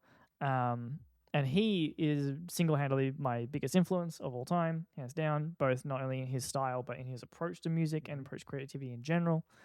And his voice is shit at a lot of points, especially early fucking White Stripes. Yeah.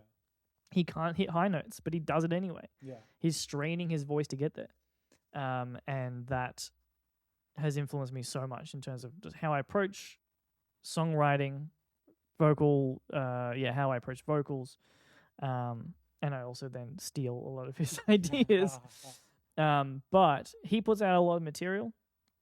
And that's, when I say I've released a lot of music, I don't say it as like I've released a lot of music, therefore I am fucking prolific. No. It's, I released a lot of the shit that most people wouldn't release. Sure. Because my brain just needs to get it out there. But because I've done that, I've moved through so many fucking projects, and I've heard my voice in my headphones so loudly for hundreds and hundreds, maybe thousands and thousands of hours at this point, that now I can get to this point. Now I understand how it moves, how it operates, and what I can get out of it. Yeah. But which is brilliant. That took a lot of time in a home studio with your vocals really fucking loud in your headphones, with the point of you hear all of that shit constantly, and you hear everything that you hate about your voice. Learn to change it. Actually. Yeah, right. Learn to fucking change it. You don't have to settle with your own voice, I don't think. Like you can, it's still your voice, but you learn how to manipulate it into a way that sits comfortably for you. Speaking of your own voice, you said something before. Your music would be better if it was your beats with someone else's voice. Flippant. I disagree with that statement. No, but of course, flippant. yeah, I know, but I know what you mean. Yeah. And I obviously disagree as well. But I disagree because your voice is integral to who you are, and like I had an experience with that where I thought the same thing. Probably still kind of do think the same thing. But I'm like, I was writing a ton of music, and for a long time was just searching for a singer to work with on my music. And I probably went through like 6 or more singers, and most. Is this for manvssynth? This is for manvssynth. Yeah, right. And they all said the same thing, which was like, your music is so uniquely you that I can't find my voice in your music. Yeah. And it was funny because I would write melodies and lyrics and sing and be like, this fits the music, but I hate my voice doing it. Yeah. But then it was kind of like, well, no one else is going to do it. Yeah. And then it feels weird to write melodies and lyrics and then have someone else sing it. And if it's not their voice, then they're not part of it. Do you know what I mean? It's just their voice imprinted on your thing. Yeah. So it needed to be me. Yeah. You know, and it needs to be you. It's harder, but it's true. And it doesn't matter if it might be technically more accessible or better or whatever. If it was someone else's voice, your struggle and your beating through that and overcoming that is the story and is the music. Well, I guess because why are we creating? Because if we're creating music, when I think about like with this kind of question, we're creating music based on music that we listen to, that we like, and that inspires us. And then we imagine vocalists that we already know and love on our music. We're trying to fit into a zeitgeist that already exists.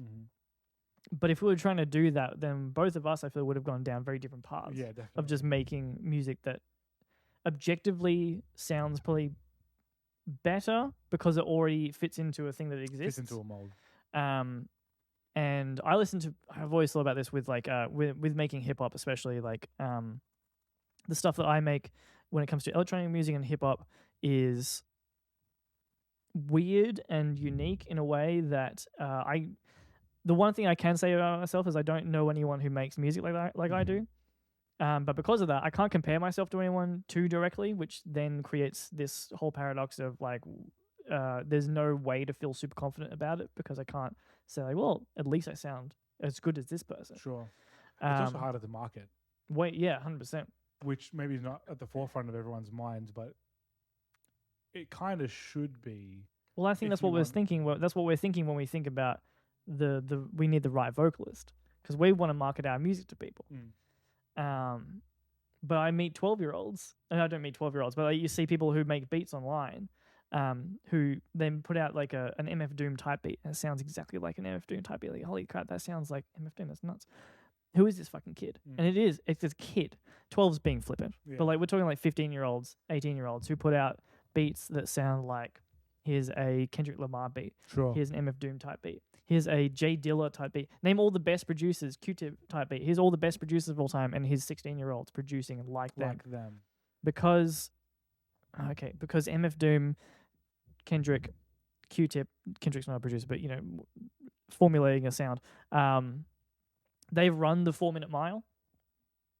Have you heard, the 4-minute mile? No, what's that? It's there was for years people were trying to run the 4-minute mile they were trying to run a mile in 4 minutes. Okay. It was this goal. They'd gotten close to it, and that was the high water mark they were trying to hit, and no one could hit it. But people were trying constantly, and it was for years. And then I can't remember who did it, but one guy managed to hit it, 4-minute mile, and then suddenly later that year someone hit it, and then the next year 4 people hit it. Year after that 12 people hit it. And there's this mental barrier thinking that was broken, then you can do it. Yeah. It's like coming up with nuclear tech and then like inventing it. Yeah. And then realizing, oh, okay, the Americans did it. That means we can do it as well. 100%. They're like, how do they steal our secrets? So like they just saw it as possible. If there is a way, like if you know that it's technically possible, then you'll just commit to it and you'll do it. 100%. Whereas paving the way, you're kind of like, well, am I taking a stab in the dark here, or is this going to work out? Is this possible at all? Yeah. So if we're going down that route, we could do it. Where there's resources, sample packs, YouTube videos, and things like that could get us to sound like anybody else, and we could potentially make more money and be more successful.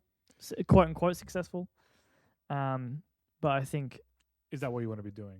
Yeah, and the answer is clearly no. Yeah, I think from the few conversations that we have had, I think it's clear that we make music out of a need. Yeah, this is not something that it's a choice. It's it's not like life and death. But if we don't do this, we feel no sense of purpose in life. It's not life and death, but it is You might find this amenable. I think us writing music is akin to journaling. Mm-hmm. It's like 100%. the thing that you do to keep yourself healthy. It's Yep. the thing that you do to stay sane. Yeah. You know, it's the way that we export our sanity. Yeah. And so whilst it's not life and death, it is a healthy habit. Yeah. And something that I've said many times is that if people listen to it or if people don't listen to it, or if I never release music ever again, I'm going to keep writing music regardless. Yeah. Because I need to. Like, I want to. I really think that it's part of what makes me tick. Yeah. And some of the times where I felt worst have been the times where I've written music least. Yeah. And it's not something that I want to go back to. Yeah. And I've sort of been in a period where I've been writing music a bit less lately because this has been my project Mm-hmm. in the effort to make to continue making music.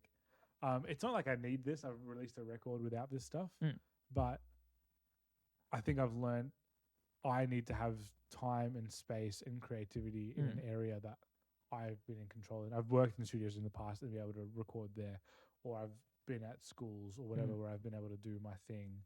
And now I'm finding myself in a position where I don't have any of that. So it's like, okay, well now I need my space. Yeah. So I think these times are important as well. You can't just always be this creative force. I think that could be setting up a studio. It could be I'm not feeling very creative. I'm going to just watch movies for 6 months and just get inspired. I'm going to live life. I'm just going to go to parties and just fucking hang out for 6 months. I call it the germination period. Like you've planted the seeds. This is like the planting the seeds, and then you just need time for that in your brain to just like germinate. Yeah. You know? Yeah. You need to water that garden. Yeah. You need the ideas to come through. But if you're not doing either of those things, you just get in the routine, you're not feeding the garden, but you're also nothing's blooming, then yeah, that is soul destroying. It's depressing. Yeah. So I also think about mixing in those times because it's not strictly a creative process, and the science physics part of my brain gets tickled. Sure. I fucking hate it. You hate it? I hate mixing. Oh, well, let me know. I'll help you out. Although you probably have like 30 different friends that can all do that shit. Not so much. I've got everything that I do down to such a Your stuff sounds great. Don't you mix all your own stuff? Yeah, it's all mixed by it myself. sounds Yeah. great. Thank you. I've just got the templates now. Like I know my stuff, like especially my voice. Like I've gotten my vocal templates down to where I need them to be. But I've had mixing jobs and I fucking hate them. It's not. So I always prefer mixing other people's music than mine, but I also feel like I'm the only person that is able to mix my music. But I want to change that. I actually want to start talking to other people to mix my music. I'd love to if I could. I think I would need to pay someone. Yeah, you pay someone. Yeah, I think I would want to pay someone because then I can be more demanding. If it's a friend mixing it, then it's harder to be like, "Cool, can you redo that from the start? You know, can you do it again?" Sucks. Yeah. The worst thing to hear when you say that though is, "Mate, I can't polish a turd." Yeah. That's an interesting one with when we were doing our own music like this. When you do everything, you make the music. You're the vocalist, you're the performer, producer, mixing engineer, mastering engineer. Hell, you do the fucking artwork and everything. Then you're doing the marketing and all that shit, and then it falls apart at the end. Like no one listens to it. Yeah. It's like, well, that sucks. Yeah. But you know whose fault that is? This Mine. fucking guy. Yeah. Oh well, I'll do it again. I'll do it again, and I'll keep bashing my head against the wall. Yeah. And hopefully, something different happens. Yeah. Definition of insanity.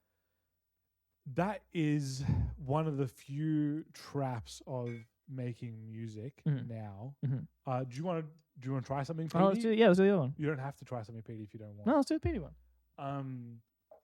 It's one of the few traps of making music in the way that you and I do is that there's fewer firewalls. You know, it used to be back in the day where the first firewall's in the band room and your Radiohead and your Tom York and you bring an idea to the band and no one's inspired by it. Yeah. Cool. That's not going to be a song. Yeah. Or you bring an idea and then everyone gets inspired by it and okay, cool, you're writing a song now. Then you take it to, what's his name? The guy, Nigel, who's like the 6th member of Radiohead. Right. He produces all of their records. Right. And then Nigel kind of goes, all right, of these 20 songs, that's not it. Here's the 10. Yeah. And these are the 10 that you're not, this is not going anywhere. I'm not Yeah. saying he says that, but Yeah. that's probably part of the process. It's like, hey guys, I don't think this song is working. It's an important part of a producer is to tell the artist when they're fucking up. Well, yeah, when it's working, when it's not working. Yeah. So we drank Starwood before. Yep. This Local. is Went local first. this is not local. Yep. I lived in Scotland for a bit. You guys can't see that at all. We're firm believers in the local, but we're also internationalists. Well, you have to be. You have to be because I'm an internationalist. Yeah. Yeah, it's great. Beautiful. I was not born here. I'm not from here in any traditional sense. None of us are from here in the traditional sense. But so hopefully you're okay with this. You say when. This is pretty strong stuff, by the way. You want to have a taste? Let's go another little bit. Yeah, it's good. Beautiful. Beautiful. Thank you so much. Oh fuck! You weren't joking though. No. If you want, I'll finish off. No. I say I prefer non-peaty. Yeah. Also, once I learned what peat actually is, I was just like gobsmacked. That no wonder I don't like this. This makes sense. This is mud. Yeah, essentially. Scotland ran out of things to burn, and they looked at the ground and thought, "See how that goes." It's cooked. I love that shit. I'm so into it. I like smoky flavors in general, so like, yeah, peaty's like the ultimate. Cheers. Here's the smoky flavors. Yeah. Sorry to do it to you. Hopefully this Whoa. bit much. No. It's so much better than it smells. I'm gonna give it a go. That is so much more complex than the smell. Yeah, peaty smell came first on the nose. Such a fucking wanker at the moment, but jalapenos actually. It tastes like smoked jalapenos. Oh, I see. What you're saying. There's a peppery spice to it, but it's a bit fruitier bite. 100%. I like a spicy whiskey. Yeah, okay. A spicy fruity whiskey. Wow, this and is it. This is kind of it, but this also has. You don't think of spicy fruitiness coming from Scotland? Well, so Think Campbelltown. I don't know how much you are into whiskey, but Campbelltown whiskies are that spicy fruit, not so much smoky, but spicy fruit. If I get a Campbelltown next time, invite me around, and I'll invite you around. We'll have another chat. Yeah. There's just a ton that I want to talk about, but I think sort of coming closer towards the end of this thing. Yeah. But we can do this again. We'll definitely do it again. I want to have you again, just like yourself, but I really want to have you with a band. I really think that would be so fun. Yeah. To do along the set. Would you do a Kelsey G in the Bad Health?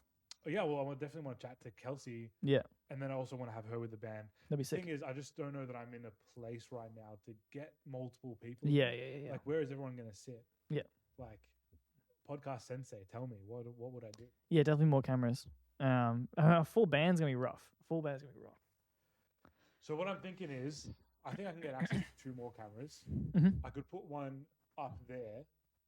2 more's plenty. Well, yeah, you could have the drummer there, and then you could have. Well, you could fit 2 people here. Yeah. You know, or you could fit 3 people here. Yeah. And then have a camera facing that way to me, and you know that chair that I took out. I could just be sat over there. Oh yeah, nice. That'd be good. And I think that would be so chill. Yeah. Because I think it wants to feel really relaxed in here. I think that's the name of the game for this. Yeah. Is I hope that you felt like you were just coming into. Well, you kind of did come into my home, but like it doesn't feel like you're in a. I saw the sterile chickens. I saw the environment. dog. I'm drinking whiskey. The dog he's such a legend, man. What's the dog's name again? Zane. Zane. Yeah. That's appropriate. I'm in love with that dog. Yeah. Well, do you know why it's appropriate? Why? Because Zane actually means handsome in Arabic. Oh. And it's also a verb. It means to decorate. And so the idea was that he decorated our lives. Beautiful, beautiful. And he's a gorgeous dog, isn't he? Gorgeous dog. Its coat is immaculate. Yeah. Wonderful, kind of interesting, almost like a cinnamon scroll style. The actual the pattern. It's called brindle. Brindle. Blue brindle specifically. Beautiful. Yeah, and he's just a chill dog. Yeah. You know, if we had chill in a sense, but chaotic as well. So the first 2 minutes are chaotic. Yeah. Because he loves people. And then, I mean, you saw him as soon as he came back inside. He was like, "Cool, I'm going to bed." Yeah. See ya. Yeah. Mad respect. And most of the time, he's like that. Yeah. So I wanted to ask, like, you've released all this stuff. What's your relationship with your music after it's been released?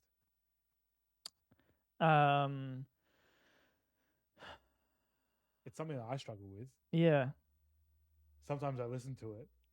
Sometimes I'm like, hell yeah. Yeah. I go back.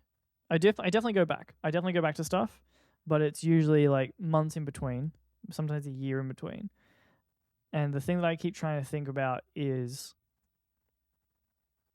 was there artistic merit, and focus on that only.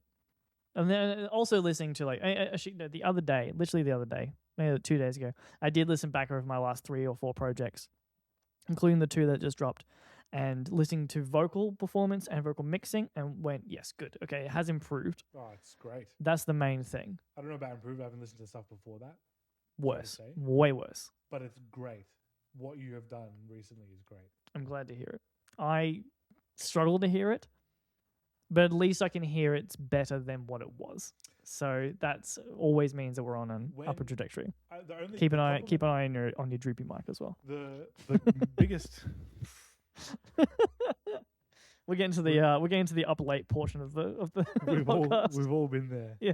Especially after a few of these. Oh my goodness.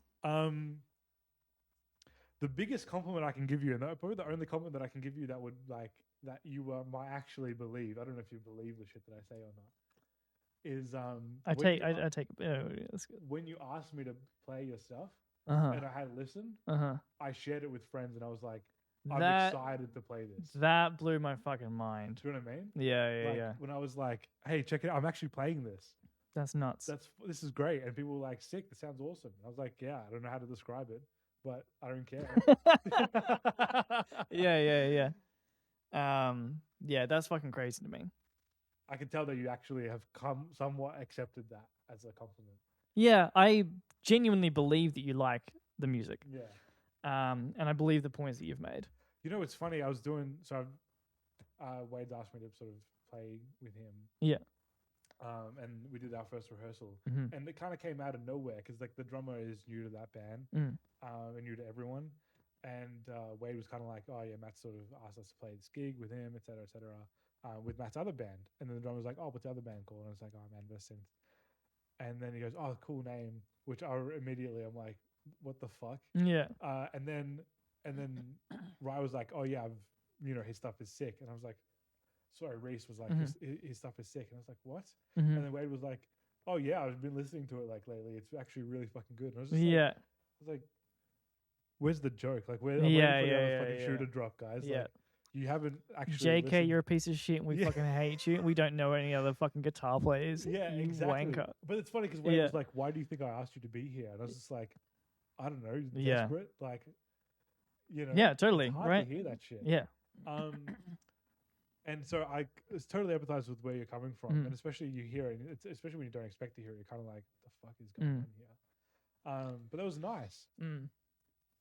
That's an interesting one, actually, because I play bass in Kelsey's band, and I've played guitar with Wade forever, and when it comes to that kind of stuff, and people ask me to, I really only play in bands that Wade's in for the most part, because we've just played together forever, and that's the circle I run in. But when people say that like I'm a good bass player, or that I can see that they're glad that I'm in that band, I'm like, yeah, I get it. I actually understand, because I think that's because my producer brain is actually taking the lead in that situation. I see how I fit in to that world of psychedelic folk and rock and what have you, and I know the role I'm supposed to play musically and also just as a person, so it clicks. It makes sense. But then playing, but then in the world of hip hop, and speaking purely on the local hip hop scene, I have certain people that I fuck with. I have certain people that I definitely can work with, mostly on my projects, but I don't get asked to be on other people's projects. Okay. And my beats don't really get used by anyone besides people that I know personally. Okay. Which I think is an interesting one of like, it is actually a testament to the uniqueness of the thing that I'm doing, but it also means when, you say like, oh, there's a reason we asked you to be in this space. Yeah. I don't feel that comes to me when it comes to hip hop. Comes to me when it comes to this other stuff. Psych and folk, and Yeah. But it's in it. Yeah, I don't know. I actually don't. I don't really have. Do you feel like an outsider in that world Definitely. when you're Definitely. making the stuff, but not necessarily when you're listening to people? That you feel like this is part of your Well, everything I listen DNA. to that I fuck with is from the States. okay. Which is probably why now. Yeah, my relationship to what I release is very much like it's a journal entry. That's before you even said that. Like that's me and Kels have been talking about that for the past few months. Of like this is actually, it's kind of how we have to think about it. Otherwise, we'll get bogged down into how do we fit into the local scene, how do we fit into the history of this music, and I try and be very conscious of the history of the music, whatever I'm making, especially in hip hop, considering who I am and where I am in the world and the era that we're making it in.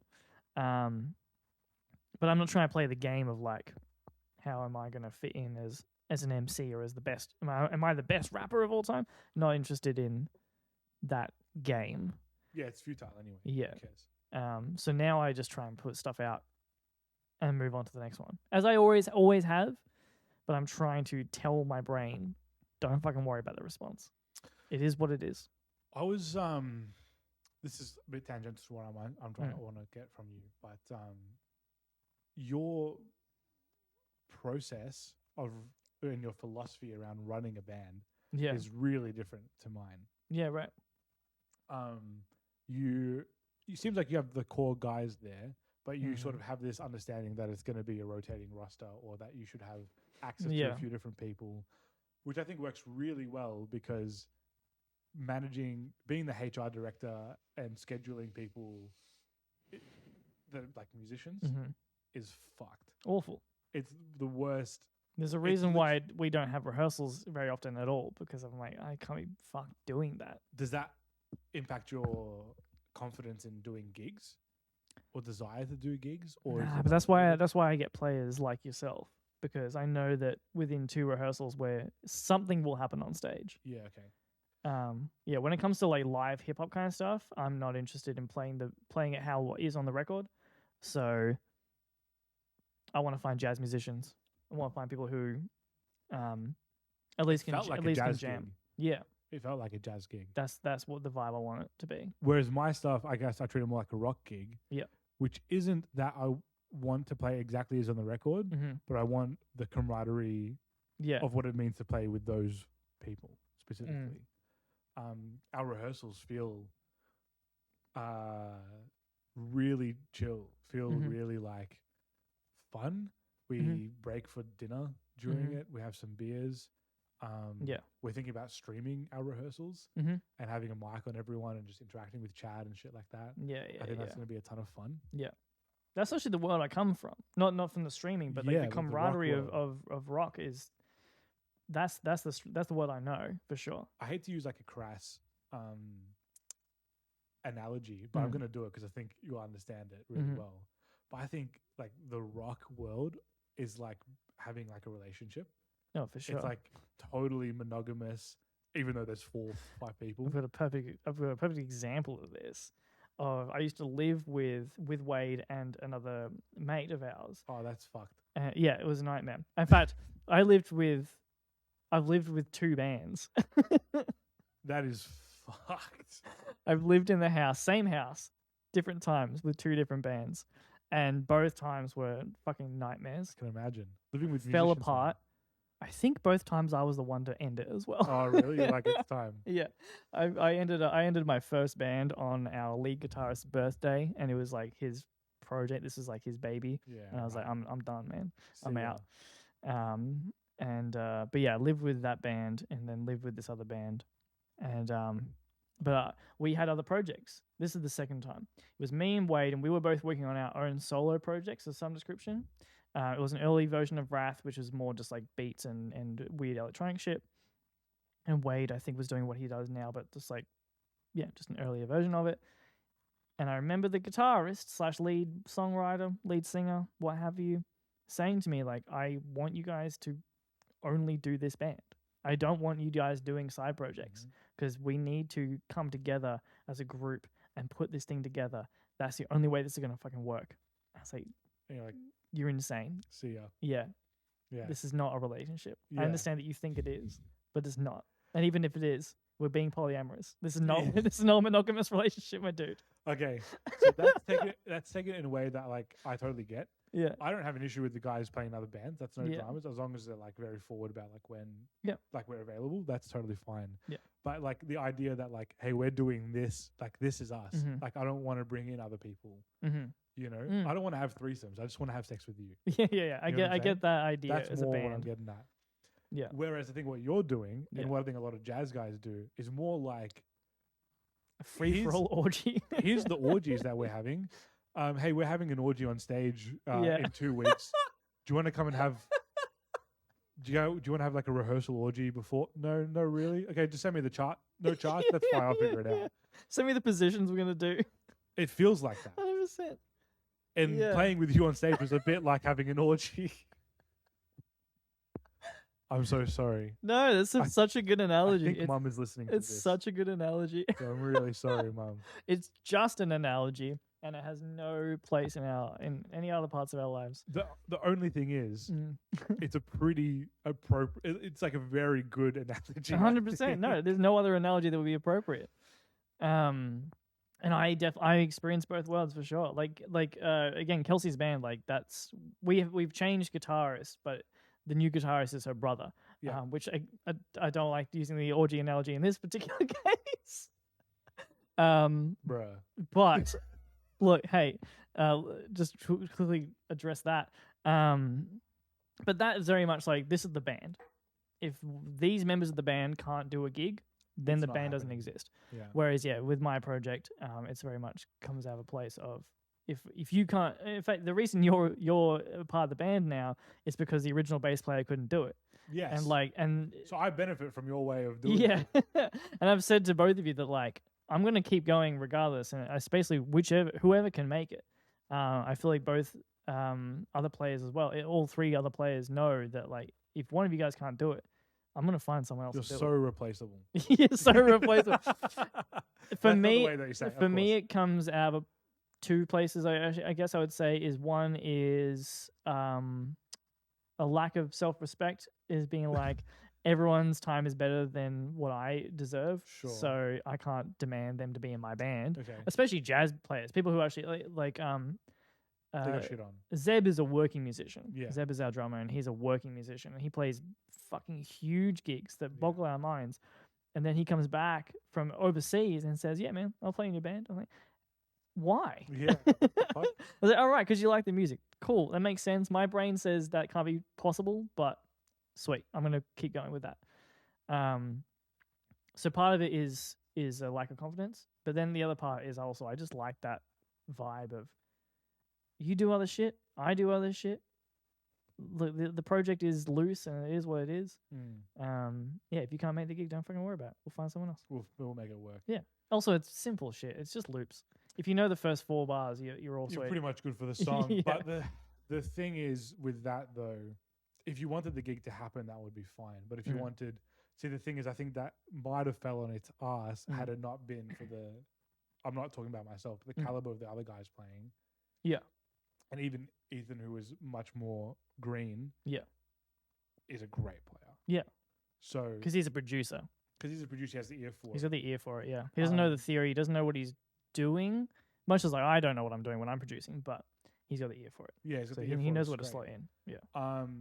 And then Reese and Zeb They're trained. tight, and Yeah.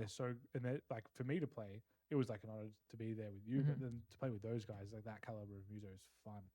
That's why I was fucking giddy. That's why you saw me fucking turn up on stage. Yeah, 'cause you're I so look, happy. look at you and Zeb, especially just like beaming face the whole time. And Yeah. I love to Reese and Ethan, but they're a little bit more subdued in their expressions. They're subdued to their expressions, but Reese just kind of like becomes a gremlin on the stage. 100%. And He's he's loving it. Like he's in his zone. He's in his happy place. Yeah, no, but he does like the whole hunched over thing. Yeah, Like if he plays guitar 8 hours a day, bro, you need to do one of these. ones, Yeah, you know what I'm saying? Like, that's he's gonna fucked. need 'Cause a he does brace. this, Yeah, and then he just kind of like enters his kind of like yeah, little like territory, you know. Yeah. Whereas Ethan is kind of just like, he's here, you know, Yeah. and he's playing the things, and he's having a good time. Yeah, but he's- he's kind of there. bless Yeah. his heart. Like It's Ethan's a really young funny. dude. you know.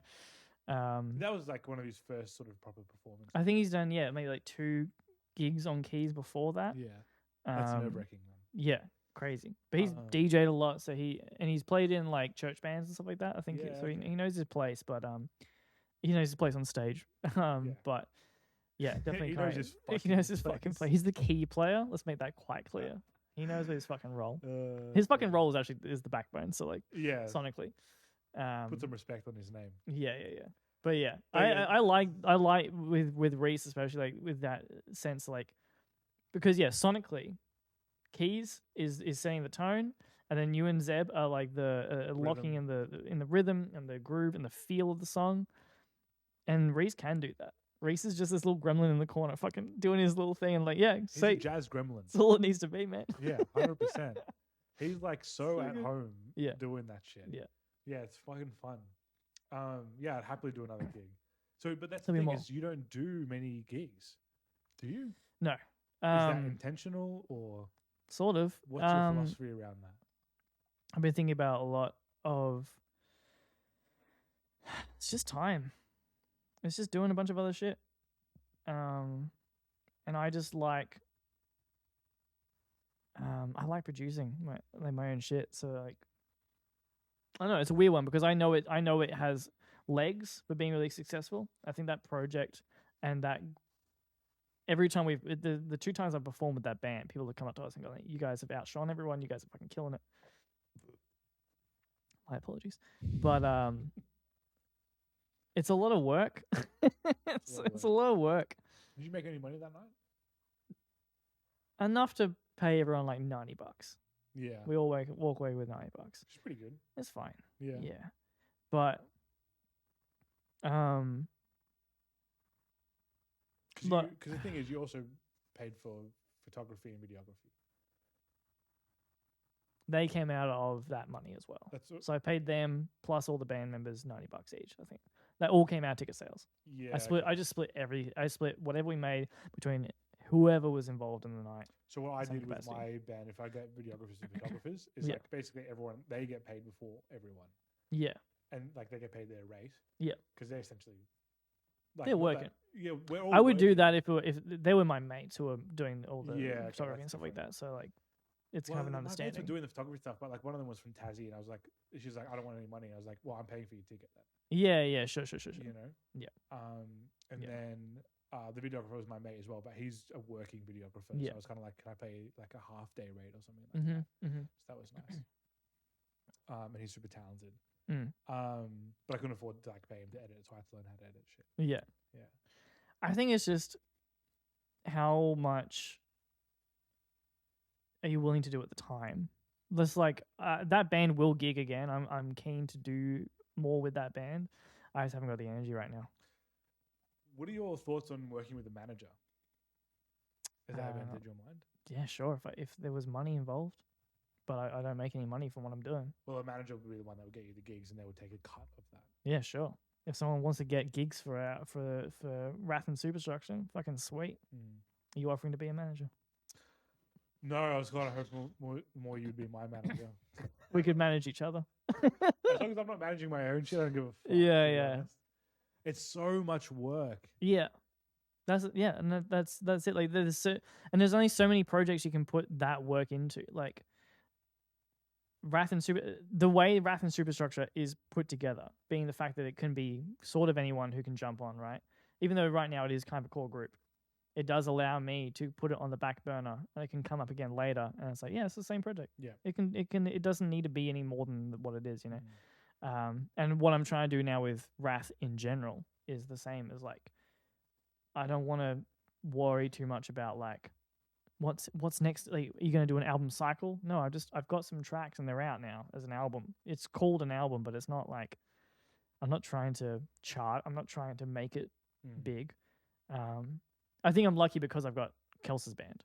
Kelsey Jean and the Bad Health is like the one that I'm like, this has legs, and it has a lot of meaning. Does it give you a lot of meaning as a performer? I am in a state of bliss when I'm playing bass with that band. But also, there's 3 people who are heavily invested, As the guitarist Max is also invested, but like me, Wade, who I keep mentioning, who has been my drummer forever, and you're now playing in his band. Kelsey Jean's my partner, so like we're all three very connected, but also very like-minded in the way we approach a project. We put in a lot of work in the behind the scenes, and I think something like Wrath and Superstructure, I know that if I want this to happen, it's just me. So that'll happen when it happens. Well, yes. Yeah, it's your project and it's your baby and you're the one that's mostly invested in it. But I do think Ethan is kind of invested in it a little bit. I don't know how much, but I got the sense that he was really enjoying writing and playing. Yeah. I mean, imagine once our EP, because we've got an EP in the works, so like, I imagine once that comes together, there will be and maybe... he's involved more with the writing of that. Yeah, for sure. Yeah. There might be more. We're getting a beer next week, so maybe there's more discussions need to be had. But Well, even whether or not I'm playing or not, I'm certainly invested in your success. I think that what you're doing is great. Oh. There's not a lot of, again, it sounds like a backhanded compliment, but there's not a lot of Australian hip hop and rap that I listen to and authentically love. I kind of have to look for what I enjoy in it, or potentially just don't enjoy much of it at all. Yeah, there's a lot of great stuff, obviously, but yeah, it is. I think you do need to seek it more. Yeah, and look, it's not a product of being Australian or product of anything. I just think it's just there's something in the milieu or something of it that I'm just kind of like, it's all right, it's all right. It's not. Yeah. But then again, I don't like a lot of rap. Yeah. There's like, I love MF2 and I love Kendrick. Yeah. I love Eminem. I love Ghostface Killer. If you like all that stuff, I could give you a great list of amazing people who are releasing right now who would blow you away. Australian? All American. That's the thing. That's what I'm trying to say. Yeah, I think it's just a numbers game. There's just not as much. It's a numbers game. There's just not as much. That's exactly the point that I'm trying to get at. But the thing is, I do authentically like what you're doing. So regardless of if I'm playing or not, I am definitely invested in your success. I think I've made it very clear. If you ever need someone to play, I'm happy to do it. All right, we'll try and at least do another gig at some point soon. Yeah, it'd be fun. I think with the new EP, especially with the new EP, like I want to play those tracks. So tell me, is there a date for that, or is there just whenever it's number finished. Of tracks? 5. 5 tracks. 5 tracks produced and written. That one already performed is on there. No, that's just some new shit that I'm working on for myself. That's like last week. Great. No, yeah, these new tracks so that's Wrath, what I did before. This will be Wrath and Superstructure. That's so 5 tracks produced by me and Ethan together from start to finish. Like we sit down and he says, "What do you think of this?" and play some keys and go, "Yeah, that's sick." And then I play the bass, and then he goes like, "Cool, here's some drums," and then we call it a day. Yeah, awesome. And I write raps on top of that. So I don't think we'll get into it right now because I think it's probably about time. Sure.